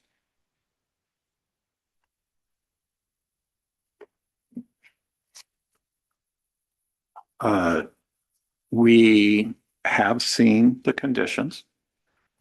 We do agree with them. NOx and CO will be monitored pursuant with a SEMS pursuant to Rule 218.2. We will provide updates as required, and we will pay excess emission fees pursuant to Rule 303 as a mitigation effort. Thank you. All right, Ms. Sue, your witness? Hi, good morning. Thank you for your presentation. I want you to turn to slide 4 of your presentation. You had mentioned that, you know, in the spot market, there's lower emissions than spot market sources. Yes. Okay. And what about forward markets? Would it be lower emissions in the forward markets? I wouldn't be the best person to answer that. I do understand that there's a prioritization in asset dispatch. And as we get closer and closer to a peak demand, or closer to a priority, the least desirable assets are dispatched. Okay. And can Glendale purchase power from forward markets? Mr. Lane, before you speak, I will request you speak into the microphone as we have Zoom I participants. apologize. I would not be the right person to answer that question. Okay. Thank you. No further questions at this time. Thank you. Is there any questions on redirect? No redirect, thank Very you. well, members of the hearing board. I just Can had we- one question maybe for Mr. Go right Wayne. ahead, Mr. Perman. I just want to be clear on the date they're seeking the short variance to. I know the petition talks about compliance by July 30th, but want to be clear on the date so that I see that in the proposed conditions. Yes, this is Councilman Wayne. We did say that we anticipate to be in compliance by the end of July, but with any commissioning schedule, there is bound to be some flexibility, last minute surprises. So we're requesting a 90-day or alternatively a 60-day, but we fully, right now, based on the current schedule, expect to be in compliance by the end of July. But we do not wish to be before the hearing board unless absolutely necessary. So if we could have more than 30 days, that'd be great. Thank you. All right, Mr. Balakapalan? Morning, Mr. Lay. Good morning. The question I had, why is this not reclaiming? Is it at the same location? Can you explain to me what's going on here? That was a decision that would have been made back in 1994, 1993. There were provisions that allowed for key municipalities, Glendale being one of them, to not be part of Reclaim. I couldn't really speak to why they felt that that should be appropriate. So now when they remove those boilers and turbines, what happened to those shutdown credits? Credits would not have been generated, but the shutdown would have applied as a contemporaneous reduction towards the new potential to emit. However, I can't speak to how much of a reduction they officially enjoyed under Reg 13. So the number where you came up, where, the 600 per month, what's the number for NOx for 620. 620. Mhm. So that was based on reduction and looking at the contemporaneous emission reduction, basically, right? From taking those old units out, the increase from the new ones and looking at, do you know if that's how it was done or? Well, the 620 pounds is a hard number that reflects what the project was offset to. How much I don't have the information in front of me. How much of it came from contemporaneous reduction? How much of it came from a purchase of emission reduction credits? I don't know.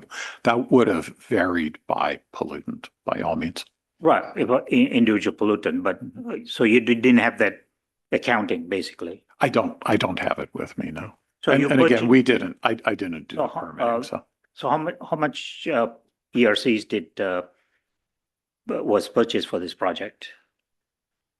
I don't know. I don't have the package in front of me or the engineering analysis. Okay. And how much money was spent for the ERCs? You don't know? I do not. Okay. There was a reference to, in the permit, there was a reference to in condition 193.9 to surrender the operating permits. That's on page 21. Mm-hmm.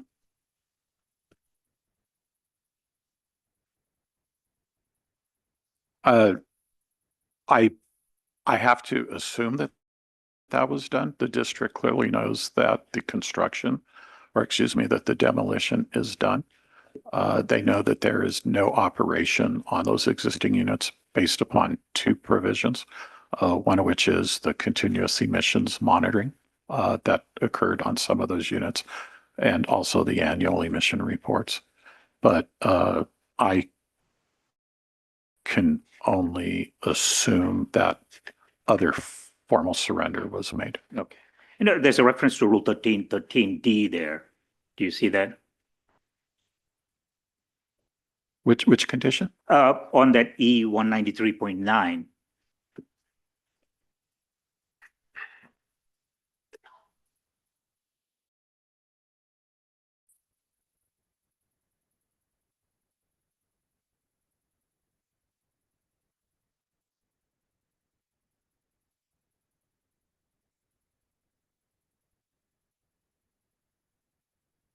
Okay.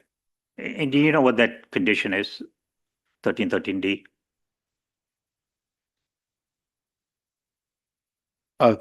No, but I could look it up. This is for notification of startup.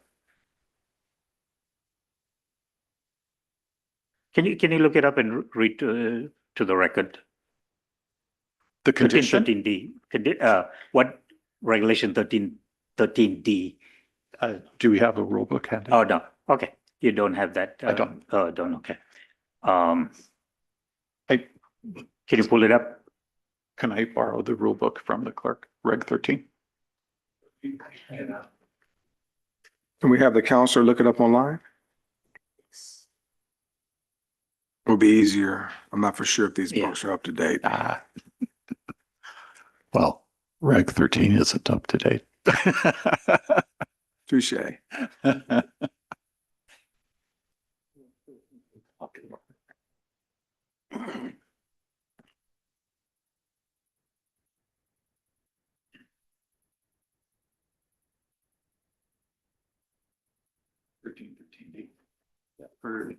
Can you get closer and read that to the record?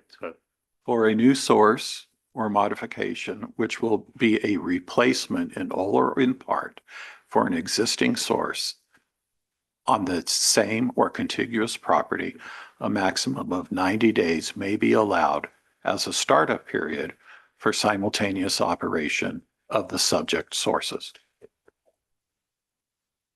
Okay, so It doesn't. when you sit down, talk to the mic. Yeah, Mr. Lenny, if you can sit down. In this case, there was no luxury of simultaneous operation.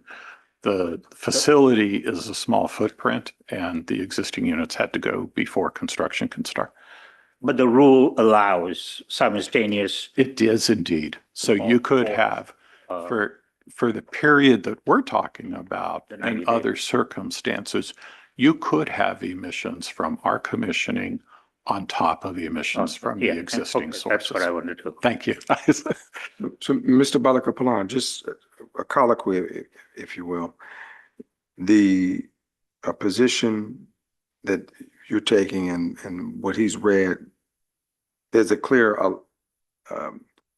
authority granted inherent within the codified rule. Is that safe to assume? Or safe to Yeah, presume?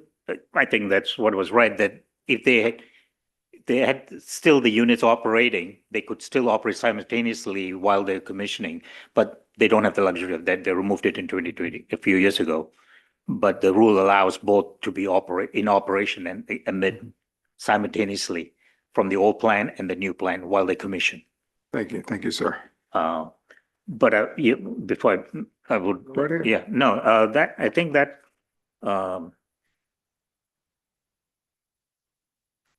and then, so monthly emissions are subject to the limits in condition 63.7, correct? That is correct. And that limits the NOx to the 620 pounds a month. And you're not sure, you're not clear how that 620 came about, how that accounting. Well, in general, what would have happened again is the 620 reflected what would be normal operations in a normal year, not commissioning year. And it would reflect presented limit on monthly consumption and some consideration with limitations on startups and shutdowns. So we would calculate in a worst case basis on a daily basis and on a monthly basis what those maximum emissions would be. But again, in a normal year, in this particular case, the presumption was, again, that the commissioning operations could also comply with that limit. And during, can you look at, this is on page 12, condition A 99.6.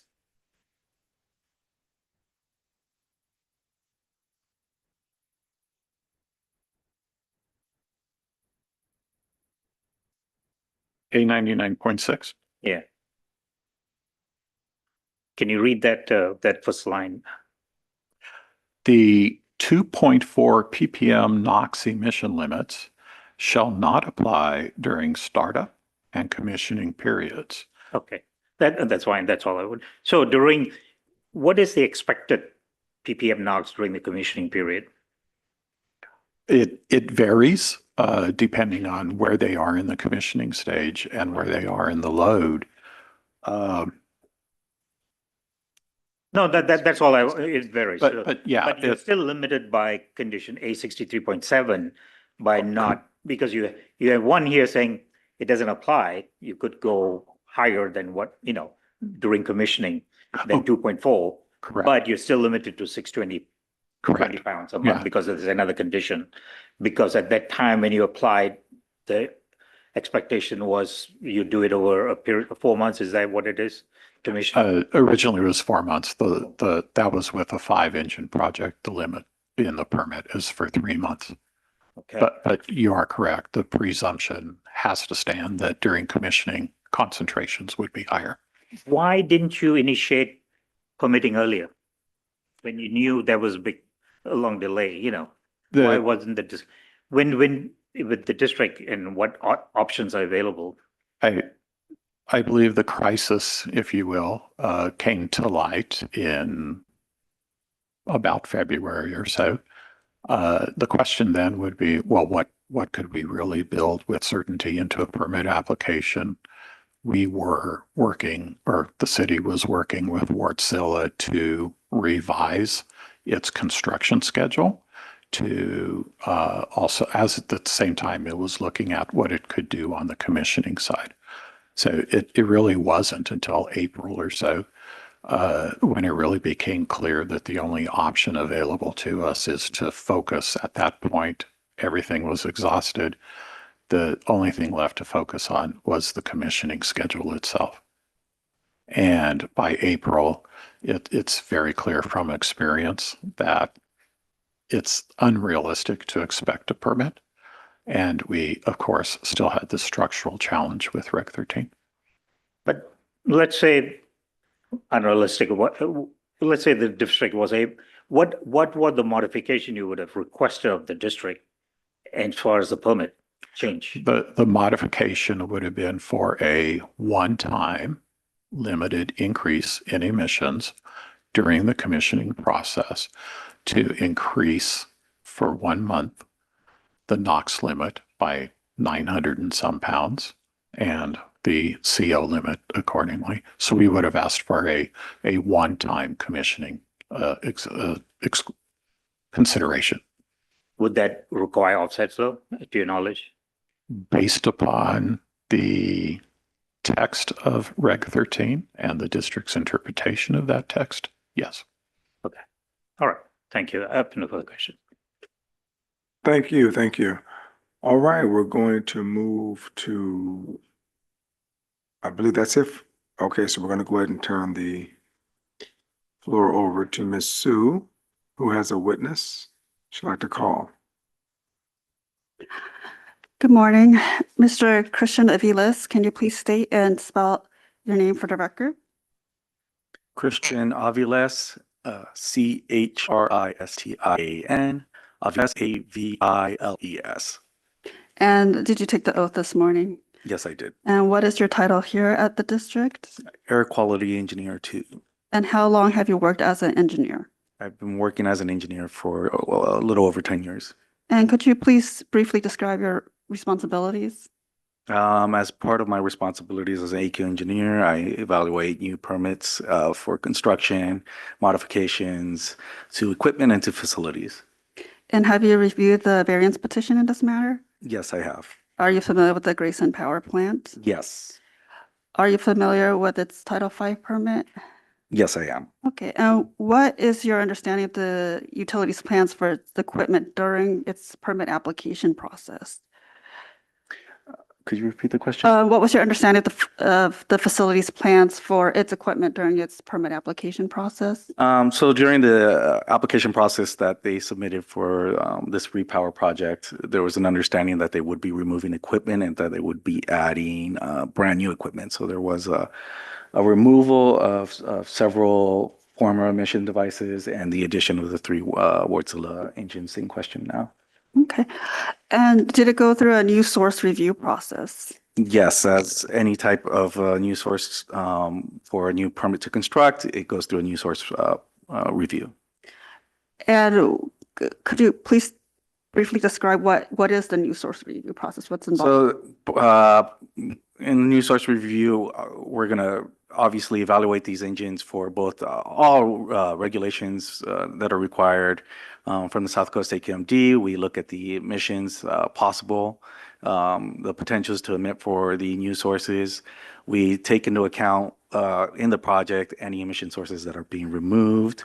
If the facility requested emission reduction credits from the removal of those devices, to account for the emissions that will be added, and also to look into emissions that could be mitigated through the removal of devices.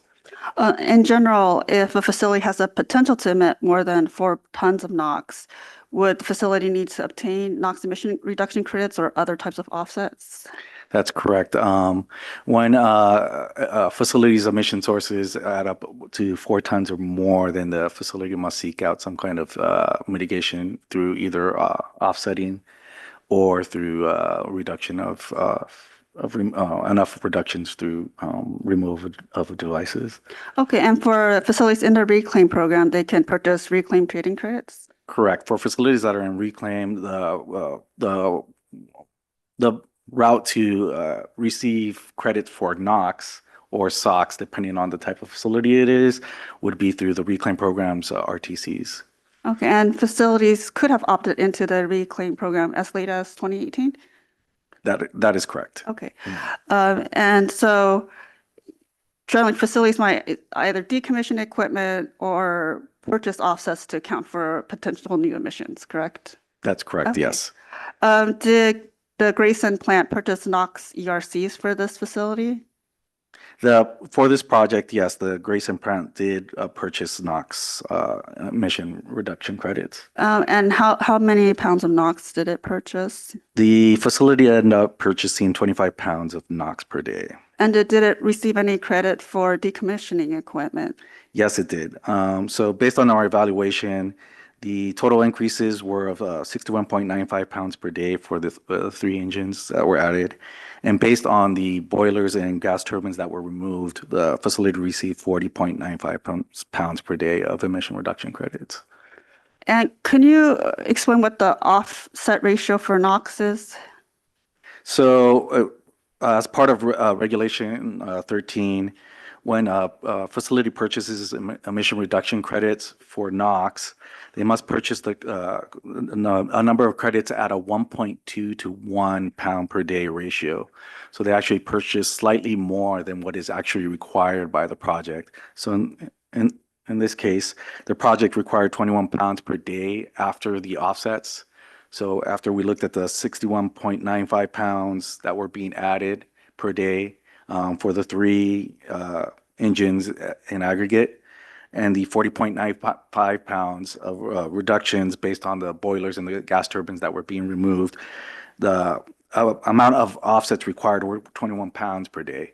But because the regulation requires a 1.2 pound per 1 pound ratio, the facility purchased 25 pounds per day of NOx. Is there a higher offset ratio because we're in non-attainment for ozone? That is correct. And are we in extreme non-attainment? That is correct as well. And have other power plants have to purchase offsets, either reclaim trading credits, ERCs, or Rule 1304.1 fees, because it is constructing equipment or modifying equipment? Yes, it is normal for these types of projects for a facility to have to purchase offsets. Are you familiar with the Repower Project AES Alamitos? Yes, I am. And how much did it have to spend in offset fees for its 2 combined cycle gas turbines? So I'd have to look that up real quickly.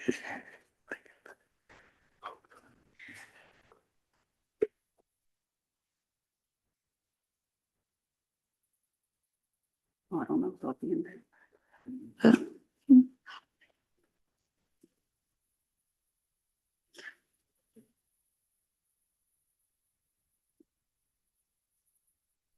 If you give us a moment while he looks through his notes.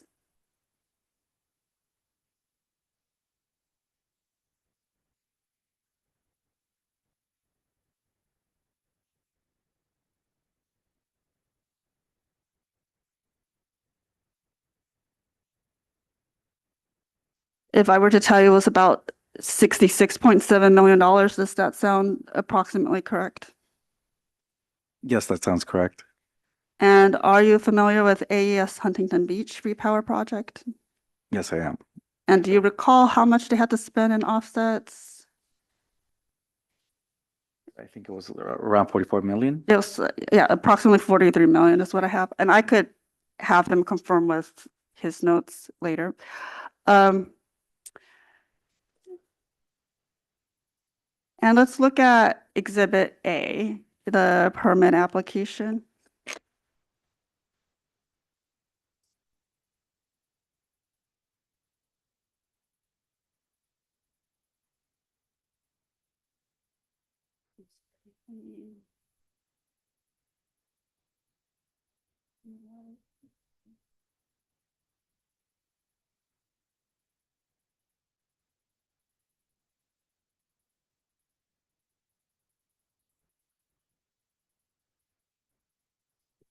Could you please turn to page C2?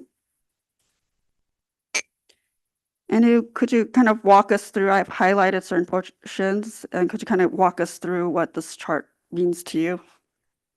Okay, so on this page, we kind of see what the initial proposal for commissioning was. So as you can see, the way in the initial permit that the process was described was through different stages. They didn't necessarily specify exactly like a date, time, or like a timeline, but more a stage of commissioning and the amount of time it would take, and then they kind of would show the amount of emissions for each event that would be required during commissioning. They break down the emissioning into different sections, and based on what they kind of proposed, you kind of see how much they expect to use per month of pounds for each pollutant. Highlighted on this page, we see the two pollutants in question during the variance, which are NOx and CO, and kind of their initial proposals of how much NOx and CO they would be using per month for each event. And so this is what we use kind of to base our conditions in the permit, from the initial permit application into the final permit to construct.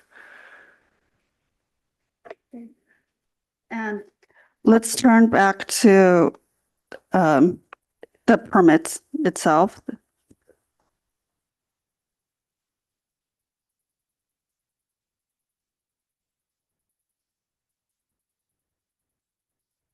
And turning to, that's Exhibit B, let's turn to Section H, page 12.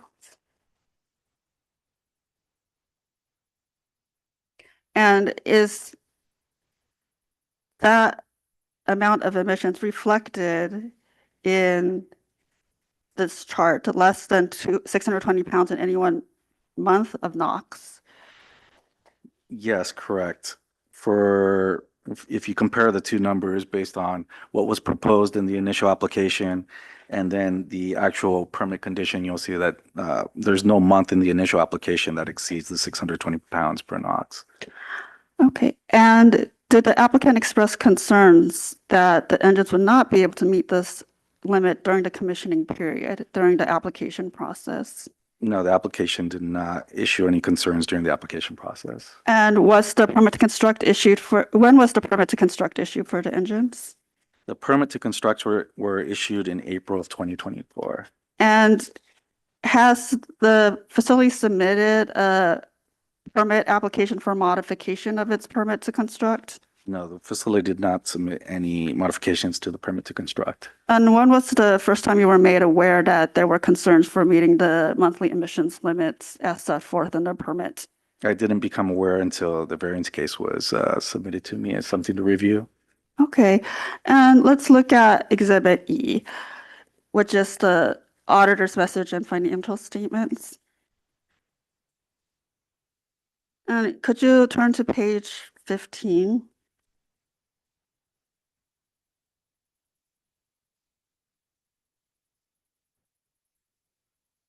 And let's look at page 16. And what was the facility's net financial position at the end of fiscal year 2024, 2025. And if I could point out, look at your upper left, how is this chart written? Is it in thousands? Yes, the chart is written in thousands, so respective to thousands. So it looks like the net position for the city of Glendale was approximately 375 million for 2024 and 438 million for 2025. And at the end of 2025, what amount of those funds were unrestricted? 406 million. Okay, and let's turn to page 18.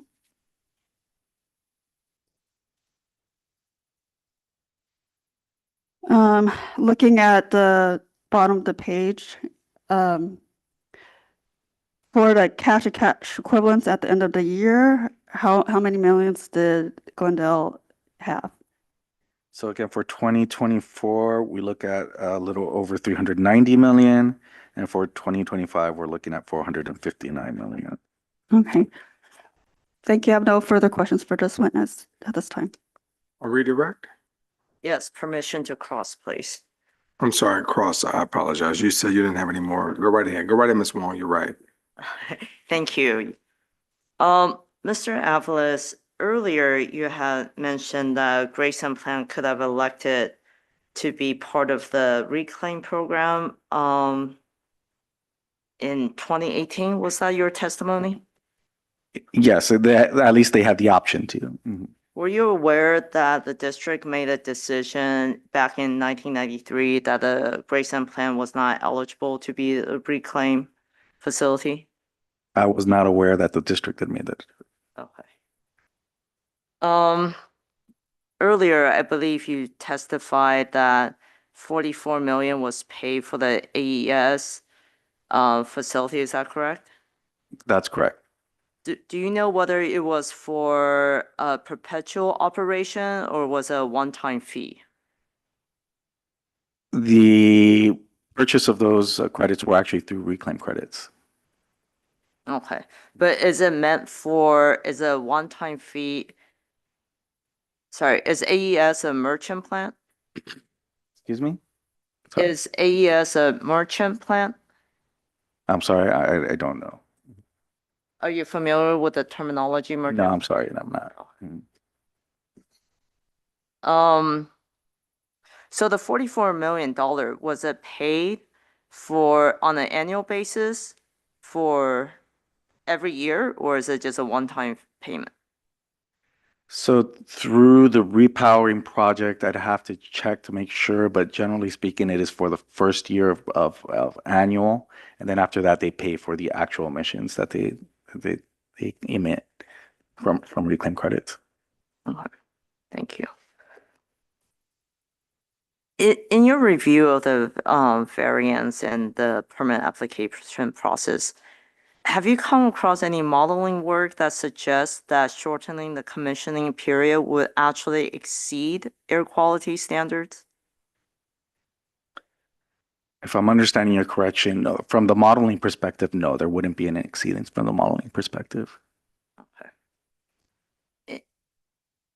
And if you can turn to what's been marked as the district exhibit E, you have testified regarding Glendale Power's, Water and Power's financial state. Correct. Does having, to your knowledge, does having sufficient fund to purchase energy on the energy market guarantees energy when Glendale needs it? Simply having the funds does not guarantee having the energy available to them. So the fact that Glendale may have some money in the reserve does not mean that in an extreme weather event, a rolling blackout will not occur. That is correct. No more questions. Thank you. Members of the hearing board? Mr. Valakapalan? Yeah, it's still morning, Mr. Willis. Good morning. Actually, I didn't quite Can you give me those numbers again from the boiler shutdown? How much? Oh, sure. So the boiler and gas, there were boilers and gas turbines that were removed. The total was 40.95 between 4 different devices that were removed. Pound per day. 40.95 pounds per day of ERC From the credits shutdown. from the And then shutdown. from the increase from the 3 new So the total increase from the 3 new engines was 61.95. 61.95. Okay, so the difference was 21. So 21 pounds per day were needed to be offset, and then the purchase was for 25 based on the 1.2 to 1 ratio. And you saw Mr. Laney's chart where he looked at actual reduction in slide number 3. Yes, And there was a substantial net reduction, 23.4, but they don't get shutdown credits because of different factors that have to be taken into account. Correct. It's back adjusted and so forth. correct. So that's why you see a lower amount being credited for the shutdown. Yes, because the way the shutdowns are calculated, it's based on the actual usage, right? And then you also look at, there's different ratios depending on the number of days that the equipment operated. Right. Okay. So that's why they got not as much lower than what the 3 new engines, which are cleaner than the ones that they replaced. Correct. Okay. Now, is it normal in a permitting for power plants to include commissioning emissions as part of the offset requirement? Yes, because we look at the maximum scenario of emissions. Generally speaking, commissioning emissions are always the maximum for these repowers because a lot of the emissions are uncontrolled. So therefore, generally speaking, whenever we're looking at a repower, generally we focus a lot on the commissioning emissions. Even though the permit allows them a higher ppm number, but you still limit the. That is correct. There's an understanding that during commissioning, just like during startup, which is also issued in the permit, that a lot of times the emissions are uncontrolled. So therefore, they're going to be higher than what is permitted during normal operation. The other, I think you mentioned we're non-attainment for NOx. Do you know that, are we non-attainment for NOx or are we in attainment for NOx? We are in non-attainment for NOx. Are you sure? Yes. Okay, Mhm. all right. Let me see. I think that's all I had. Thank you. Okay. Dennis. Mhm. All right, we're moving to close. Ms. Wong. Thank you.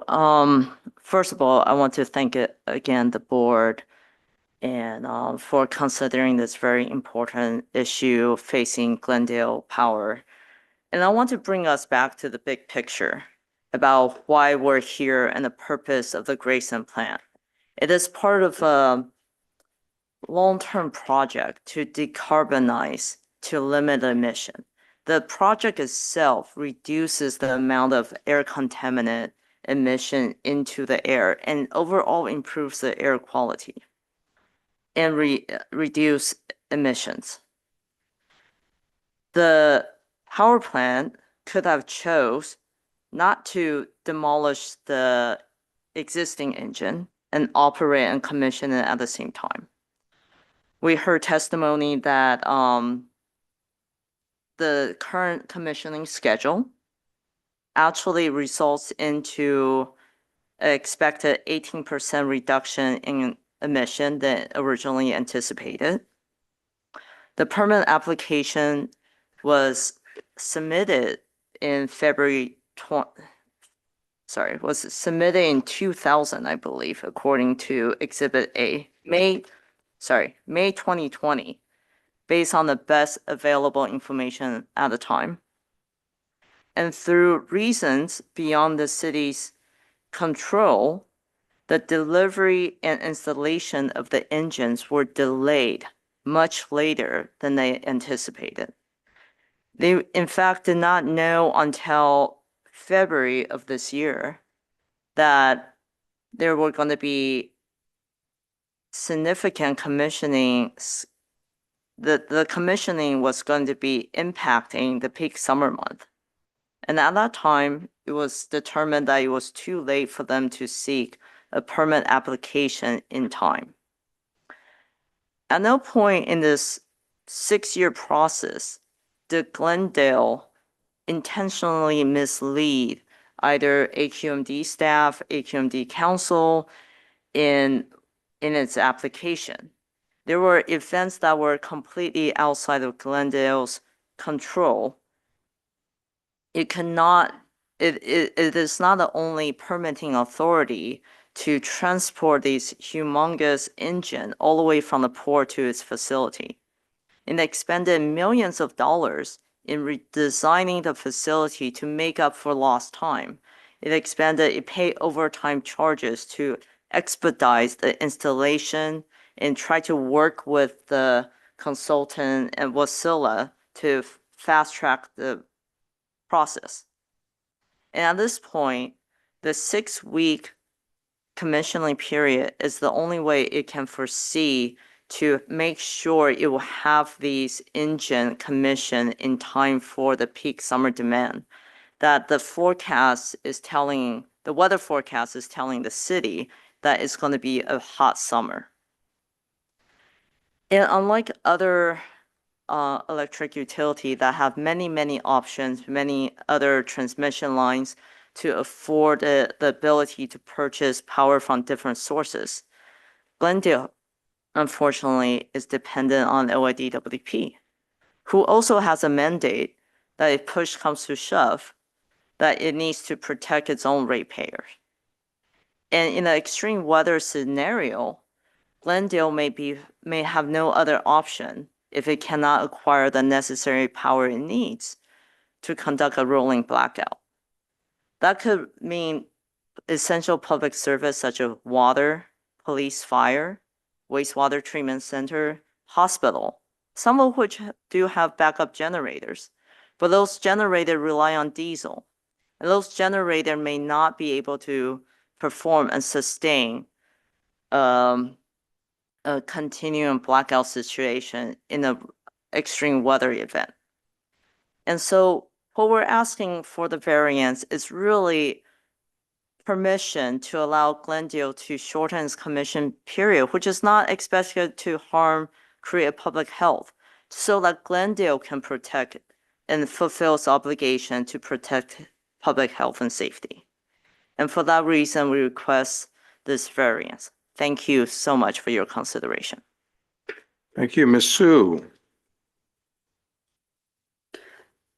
The district does not dispute that this is a positive project. There have been project delays and the utility has done significant work. However, other repower projects have had to comply with district's new source review and offset rules at considerable expense. We are merely requesting that the utility abide by its permit conditions. We are in extreme non-attainment for the 2015 ozone standards. New source review is integral to meeting these ozone standards. Sure, there have been project delays, but this does not excuse the utility from complying with district rules. They can abide by the original plan presented to the district during the permitting process. If they cannot comply with the limits as originally expected, they could have applied to modify their permit and purchased ERCs. Originally, the engines were supposed to have been installed back in summer of 2025. It is now summer of 2026. They had a full year to seek a modification of these permits to construct. The hearing board has the ability to incentivize facilities to be forthcoming and alert this district as soon as possible when they would like to change plans and can no longer meet emissions limits. New source review is an integral part of our regulatory program and to achieve attainment. It is not an unreasonable burden for them to comply with the conditions. Any risk that they cannot meet energy demands is speculative. There's a projection that there will be a hot summer. Back in 2024, there was a hot summer.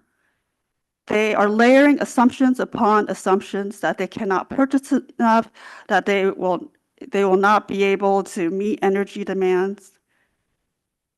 But they are in a better position than they were back in 2024 and 2025. They testify that they now have battery power that should be online in July 2026. They will have more power available to them. They can charge these batteries when there is power available. We ask that the hearing board deny their variance request. Thank you. Members of the hearing board on deliberation? Sure. Mr. Perry? I don't think the district's implication that applicants been, grossly negligent, much less deliberate in understating the time for the commissioning is demonstrated. We've seen supply chain issues. These are complex products, limited suppliers, and this is a unique project. And so we've seen countless times that someone in this position must make abrupt changes in their scheduling and plans. That's not unusual at all. And in fact, we've seen AQMD itself, for example, with the permitting reviews and issuances, to take what some observers might think is inordinate amount of time to act in these situations. So it seems to me they're trying to hold the petitioner to a higher standard than the district itself seeks to perform. So I would grant the variance with the conditions as proposed at Exhibit F. Thank you. Ms. Verdugo-Peralta? Thank you, Mr. Chair. My concern is that there are so many municipalities out there that have had to face pretty much the same thing. The rules and the regulations are there for a reason. And if they're not complying with it, and in fact, if there's going to be excess emissions, I have great concern over that. But I don't want it to be a situation that we are showing favoritism to this utility. And I think that if we do grant them that, I think we would be, because everybody else that's come to us or has been in the situation hasn't come to us because they just complied. They did what they needed to do. I recognize the fact, just like every utility, their responsibilities are to their ratepayer, to their residents, to their commercial customers. That's every utility. That's not just them. They're not unique in that situation, nor are they unique in the situation of having hospitals and schools, et cetera, et cetera. All of the utilities have that. And my concern, like I said before, is if we do grant it, we would be going over and above what we have demanded and what other utilities have done. Thank you. Just to clarify, does that mean you're voting no on this? Just curious. That's correct. Mr. Palika-Palan? Okay, I'm going to read Regulation 504. This is the rules from which variances are not allowed. And E, this has come up before, no variance or series of variances, including emergency interim variance, shall be granted, which will allow emission to extend and exceed an applicable Regulation 13 emission threshold for a period in excess of 90 days from the initial granting of a variance. In this case, they're not requesting for more than 90 days, and so we would not be violating this prohibition. However, I do believe they do have to get those emission reduction credit. I'm inclined to grant the variance, provided they submit the application for the modification and provide the ERCs necessary as determined by the district. But I think there's a need to commission it, just in case we have the power issues, and you got people suffering as a result of power shortage. But they need to submit the application. They need to get the required ERCs. I'm inclined to do even sort of backwards, but on the assumption that they're willing to do that and modify the condition so that petitioners shall submit application to modify those conditions and provide necessary ERCs as determined by the district. And I'd like to hear if the petitioners is okay with that or not. If I may have a minute to confer with my client.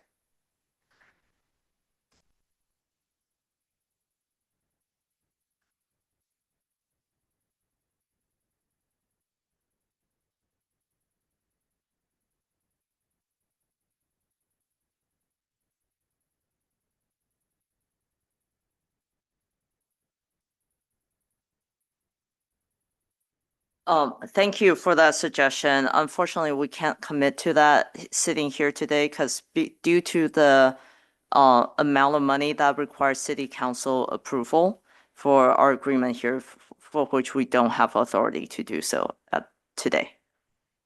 Okay, thank you for that. And so I too reluctantly have to not approve this because it is required of every facility to offset those emissions. And it's unfortunate that it was not accounted for because of the delays and so forth. And so, unfortunately, in the situation you're in, but and also that, the rule does allow simultaneously emissions which you don't have, at the same time, 90 days, where you could have had the old one running while you bring the new one in operation. And then here we are seeing a net reduction. I mean, so overall, there's a net reduction emission, there's a net reduction, but the rules requires offsets for those commissioning, and it's been applied to all facilities. So for that reason, I also have to go with what Ms. Verdugo Peralta said and also not approve the variance. Mr. Mellon, and this is not a normal way in which we engage. However, this is a very significant, very serious moment, right, for the city of Glendale as well as the Glendale Power Authority. So my question is, when is the next city council meeting?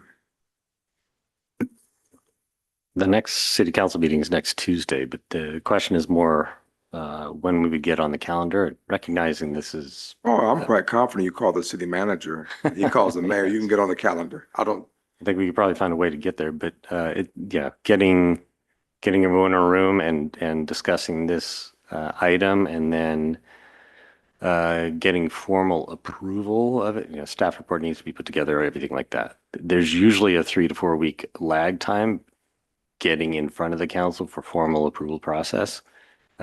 I don't know if we could speed that up. Honestly, I couldn't tell you whether or not we can. I haven't been able to speed it up in the past, even though I've tried. So if we vote this down today, you're telling me that the city of Glendale, the Glendale City Council, they would not expedite a discussion relative to this matter. Now, this is a hypothetical. I'm not saying that we will vote it down. Just simply saying if we voted this down, this would not rise to the level of an immediate need for which the city council would want to entertain. No, expediting is not the concern. I would do everything I can to expedite it, but I would need quorum to have the conversation, right? So I'd have to check to make sure it's available. Whether or not I can actually get it on the agenda, we have certain rules about how you notify the public for these conditions to make sure that they're aware of it before they get there. It's called the Brown Act. Yeah, exactly. So between now and next Tuesday, trying to get on, I don't know that I can make that happen. I guess that's what I'm suggesting is I don't know that I can, but I also don't know that I can't. So I would have to work with our city attorney to see how quickly we can make that happen. And the relief you're seeking is for 1 month, correct? Yes, minimally 1 month, 30 days. Well, no. Because we're at a crossroads here. This is like the Rubicon. If as a hypothetical, we take you to July 30th, I'm very confident you will not seek, or you will not see any more love, if you will, on the other side of July 31st. That would give you ample time to confer with the city council. I'm going to support this. I'm going to support this because I understand the significance and the need, but I'm also not that rigid. I believe that government is far too rigid, and I don't want to penalize the ratepayers as well as impact some of the other ancillary governmental entities who are vital to providing services to the community. Okay, I'm a little bit different in that vein. However, the 31st would have to be it of July. And if we come back, then there needs to be a different discussion. So that would give you ample time. I'm keenly familiar with the Brown Act. Okay. And my other hat that I've worn now for 19 years, we move fast because the law allows you simple days in which to provide public notice for matters. So this is a significant issue. And we're talking millions of dollars. Yes. If this thing fails today, then it could potentially be cataclysmic in addition to all the lawsuits that you would have to sift through potentially in the event that there's something that would occur, perhaps. We don't know, but I mean, we live in a very litigious state, so you can sue just for the virtue of me having a bald head, right? At any rate, no additional discussion, members of the hearing board, so we'll go ahead and lay a motion upon the table. I'll just add really quickly, Chair Ali. Go right ahead, Dr. Abraham. Yeah, no, I also am very torn now. I've heard all the not only both parties, but the deliberations of the board members, and very much so understand the precarious predicament we find ourselves in. I hear Verdugo Peralta, with this exception, may open the door to other municipalities feeling that this is an avenue or path to strategically try to maneuver. I also hear the concerns of the increased demand to the utility given this hot summer we are facing. And we already are seeing estimates and concerns by various public entities on that. So I do think that is a real and very serious threat. I do want to grant this variance, but understanding that we have these requirements in place so that we do prioritize the health of the public and our clean air. But in this case, I do also believe we have to balance that with the need of the population and the municipality for their power needs at this time, especially given the health implications of heat-related illness and heat emergencies and all of that being in the balance. So reluctantly, I will support this variance. Let me also state for the record, there are only 13 public utilities within the AQMD boundaries. I don't see them all rushing down in order to replicate this particular instance or try to seek relief, because each situation is different. So I don't want to paint one blanket brush, or if you will. The reality is that I'm thinking beyond what happens tomorrow relative to this. And Mr. Pimmer made a very, very, very good point. We just had a case last week where we sat for hours. And, well, we won't get off into all that at this juncture because I'm still a little bit traumatized from that hearing last week. But Mr. Chair, can I ask one question before you go make right the ahead, motion? sir. Just Go so, right ahead. are you suggesting to give them till July 31st or just 30 days from today in your motion? Well, I'd rather give them to July 31st because I really need them to go confer with the city council on this. And I'm quite sure their attorney, Ms. Wang, is highly decorated. She can perhaps find some way to get it in a closed session under potential litigation. I think that's an excellent idea, and that if they find that they Ms. need more Wang is an time. astute jurist, okay? Yeah. All right, so at any rate, okay, I'm gonna go ahead and proffer a motion. Where do the ink pen go? All right. Before, can you clarification? Yep, go right ahead, Mr. Balakapalan, What sir. is it that you're proposing different? Are you giving them some time to, are we granting, you're granting the variance, or is there a condition you're putting that they have to come back in 30 days? What is it that actually you're proposing before you make? Yeah, well, the proposal would be that they're granted based upon, which is why I asked them if they had any consternation with Exhibit F. They said no. And so we would grant the proposed short variance conditions as proffered by and agreed to by both sides. And they would, it'll pretty much run into July 31st, 2026. Oh, you mean the timeframe? Yes, because we'll be granting relief from 203B, permit conditions, et cetera, from tomorrow until, they said July 1st, but we'll say tomorrow to July 30th, 2026. That gives them ample time to confer with council so the city council, city manager, finance, et cetera, to be able to address the issues you've referenced, Mr. Balakapalan. But if we are granting the variance and there's no need for them to go, and they can finish the commissioning by July 31st, there's no need for them to go to the city council to get monies to offset the mission that is required. Well, this could happen again. It'll just give them an opportunity to engage the council and provide the public with, since the general manager says they'd like to provide the public with notification and whatever other information surrounding the concern. Again, the way I see this is, if it's hotter, right, then perhaps there's an increase in emissions. But if it's not, then what do we do? It's like we're going to roll the dice and cause the ratepayers of Glendale to have to experience additional stress and anguish, not the least of which includes all the other fees and taxes that are being increased within the next few months. I just believe that the district should have been in a position to work collaboratively and collegially with Glendale, in addition to ensuring that there were some ways in which to find a clear path where there would be agreement across the board. I mean, this is a municipality, for crying out loud. These are constituents of the basin, not the least of which it's public money. So why would we it's not some private company, the shareholders are the people. So why would we put some onerous conditions on a city that's not as large as Los Angeles or Long Beach? But Ms. Verdugo-Peralta. Thank you, Mr. Chair.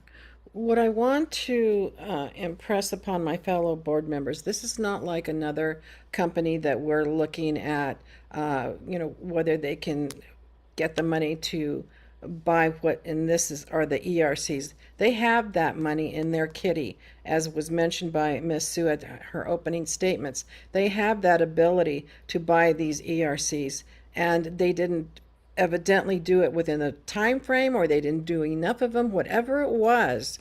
The utility industry is a unique industry.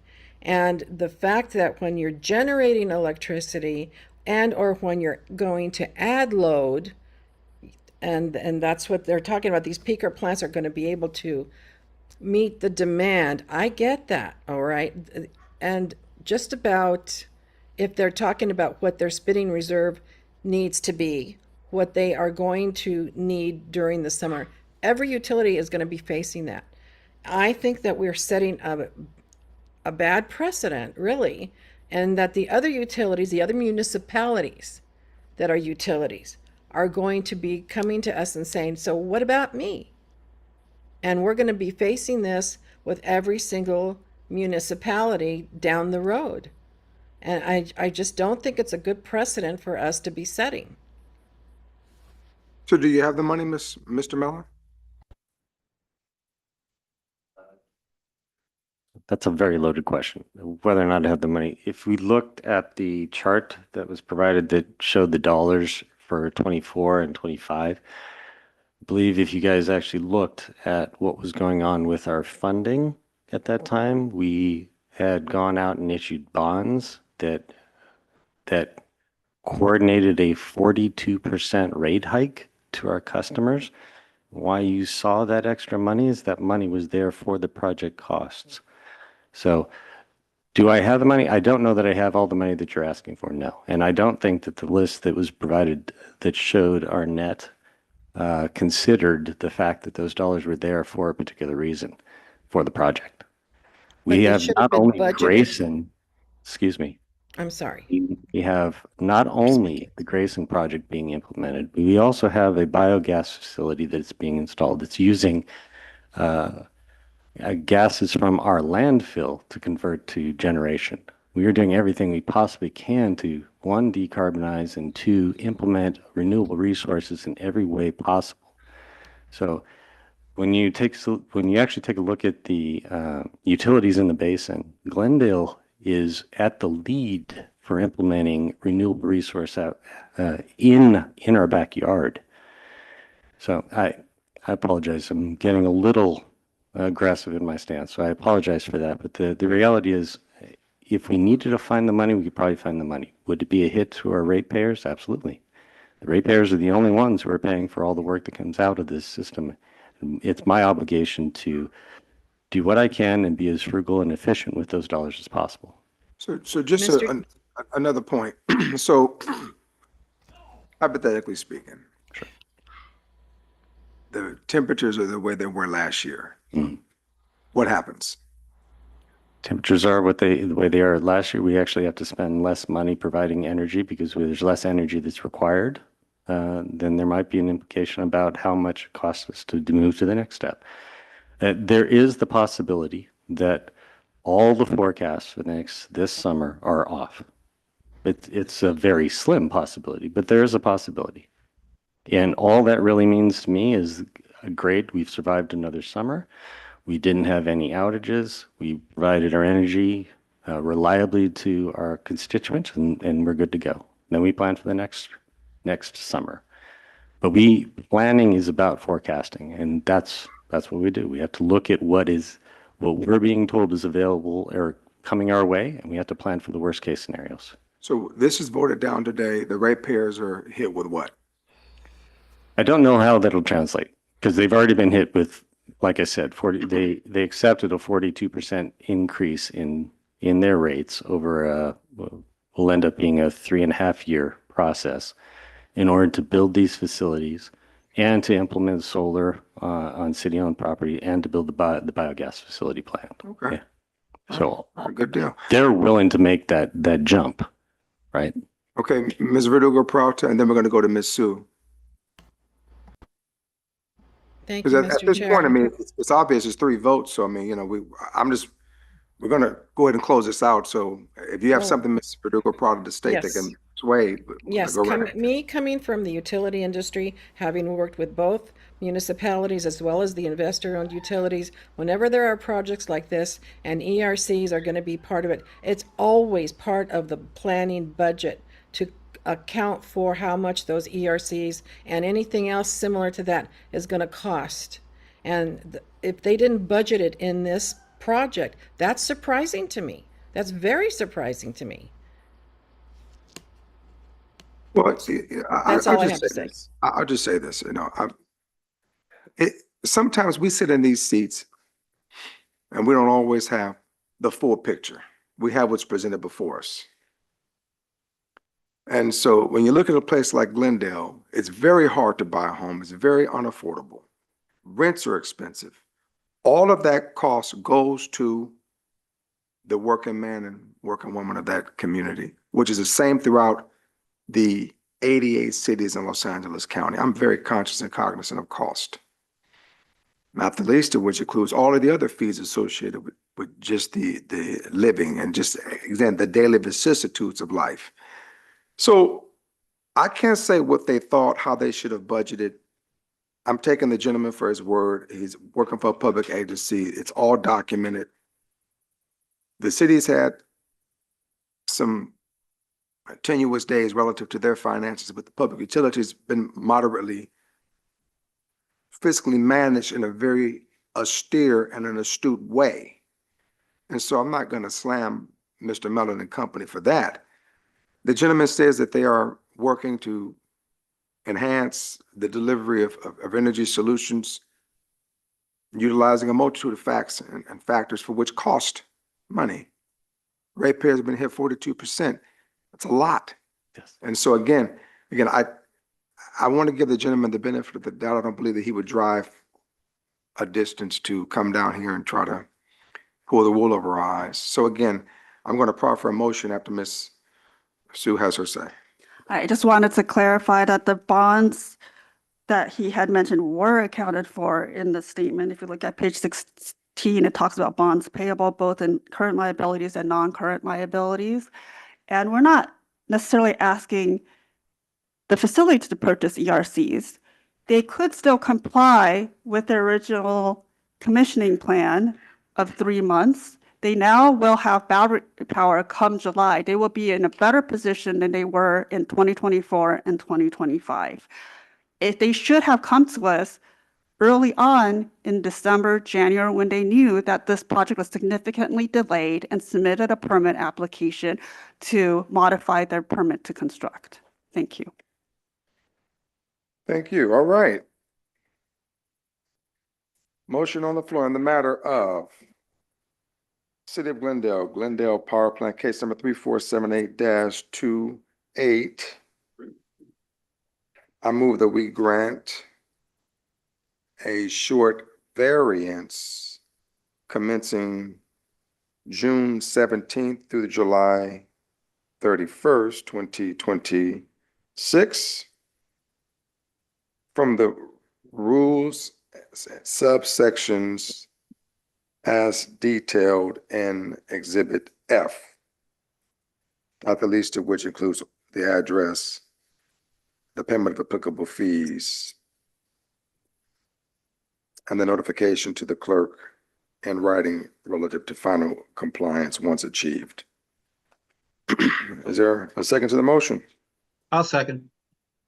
Been moved up by Ali, second by Mr. Pyramid ESQ. All right, it's been moved in second. No further discussion on the matter. Dr. Abraham, your vote? Aye. Ms. Verdugo Peralta? No. Mr. Pyramid? Aye. Mr. Balakapalan? No. Ali votes in the affirmative. The matter is hereby approved. 3 yes, 2 no. All right, you guys have a phenomenal morning. We're going to move to our next case rather quickly, which is a matter on consent.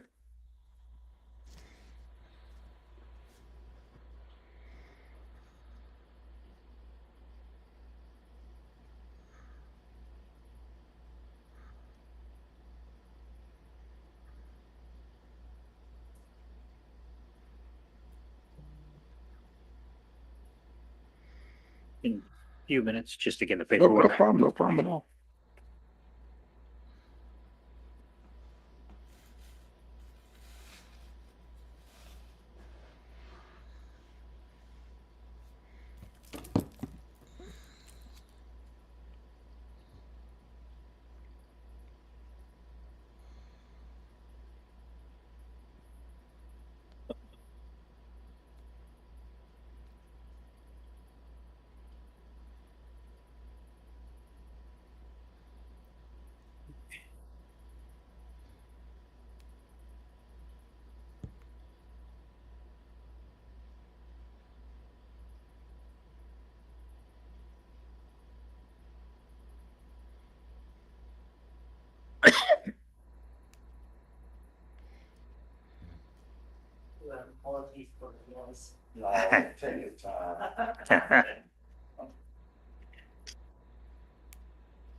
All right. I'd like to call case number 6139-10 Verizon Wireless Sierra Peak number 602. The matter is here on consent. Let the record reflect that no one has sought recognition to provide any evidentiary testimony or general public comment regarding this matter. Members of the hearing board are present and accounted for. All 5. The exhibits are as follows. Petitioner exhibit. Stipulation to place the matter on consent, Exhibit 1. Declaration of Zach Feingold, Feingold. Exhibit 2, proposed findings and decisions, Exhibit number 3. Timeline of events, Exhibit number 4. Hearing board communication, HB1, which is email between Balaka Palan and parties. Members of the hearing board on deliberation. Who's interested in going first? Well, Mr. I'll Balakapalan. start the discussion. I think this is an interim variance, so we have to bifurcate it and go through the process and find good cause first and then move on to the merits of the interim. This is typical of most of this type of engines that come before us. The only difference here is unfortunately they let the engine permit expire due to non-payment. it appears due to non-payment of fees, so they don't have an active permit, but they have submitted application, and so they have a temporary permit to operate for the engine. And that they have, due to unavoidable circumstances, they lost Edison power, and so the engine had to run. So and they've exceeded the 200 hours, so that it was. So I do find good cause to grant this and to move to the next phase of the proceeding, because they're in violation of the permit condition. They don't have a permit, they're in violation of the 200-hour limit. They, in 203B, they need to, it is beyond their control. And so, and they were diligent in filing, because very quickly they filed for the ex parte and also for the, for this variance and for the regular variance. So they've met all the necessary conditions to find good cause. All right, in the matter of Verizon Wireless CRP 602, case number 6139-10, I move that we find good cause to proceed to a hearing for an interim variance in absence of notice to the public based on our discussion, ability to make the findings for good cause. Is there a second? Second. Been moved by Ali, second by Dr. Abraham. Any further question or discussion on the motion? Hearing none. Abraham, your vote. Aye. Hugo Peralta. Aye. Alaka Palan. Aye. Pierman. Yes. Ali in the affirmative. The motion is hereby approved 5-0, unanimous, down to the next part of the hearing on the interim. Any further deliberation? Yeah, I think it's the same as the good cause finding. The only, the engine is a propane engine, not, normally in a remote site, it's either diesel or propane. And so the emission, they estimated about 12 pounds, 0.61 pounds of NOx and 16 pounds of CO and 12 pounds, almost 13 pounds of VOC. So the emissions, it's kind of high, but nevertheless, I think that there is good, can make the sixth finding to grant the variance from Rule 1304A4 and 203B, continuing today until the end of the year. I'm sorry, continuing to August 19, 2022, yes. until we have the Yes. date, the regular variance, and the conditions are as listed in the proposed finding and decision document. So I can support granting the interim variance. Okay. All right, in the matter, any additional deliberation? All right, hearing none, in the matter of Verizon Wireless Facility Item number 123871, case number 6139-10, I move that good cause appears and we grant the interim variance from Rules 203B and Rule 1304A4 for the period commencing June 16, 2026, and continuing through August 19th, 2026, or the date of the regular variance, whichever comes first, inclusive of all of the other key and core elements as defined within Exhibit 4, the proposed findings and decision document. Is there a second? Second. Second by Dr. Abraham. Any further question or discussion on that motion? Hearing none. Abraham, your vote. Aye. Ms. Verdugo Peralta. Aye. Ms. Palan. Aye. Mr. Pierman. Aye. Ali votes in the affirmative. That motion is hereby approved unanimously. Folks, have a phenomenal day. Look forward to seeing you next week. We're off the record at 12:40 and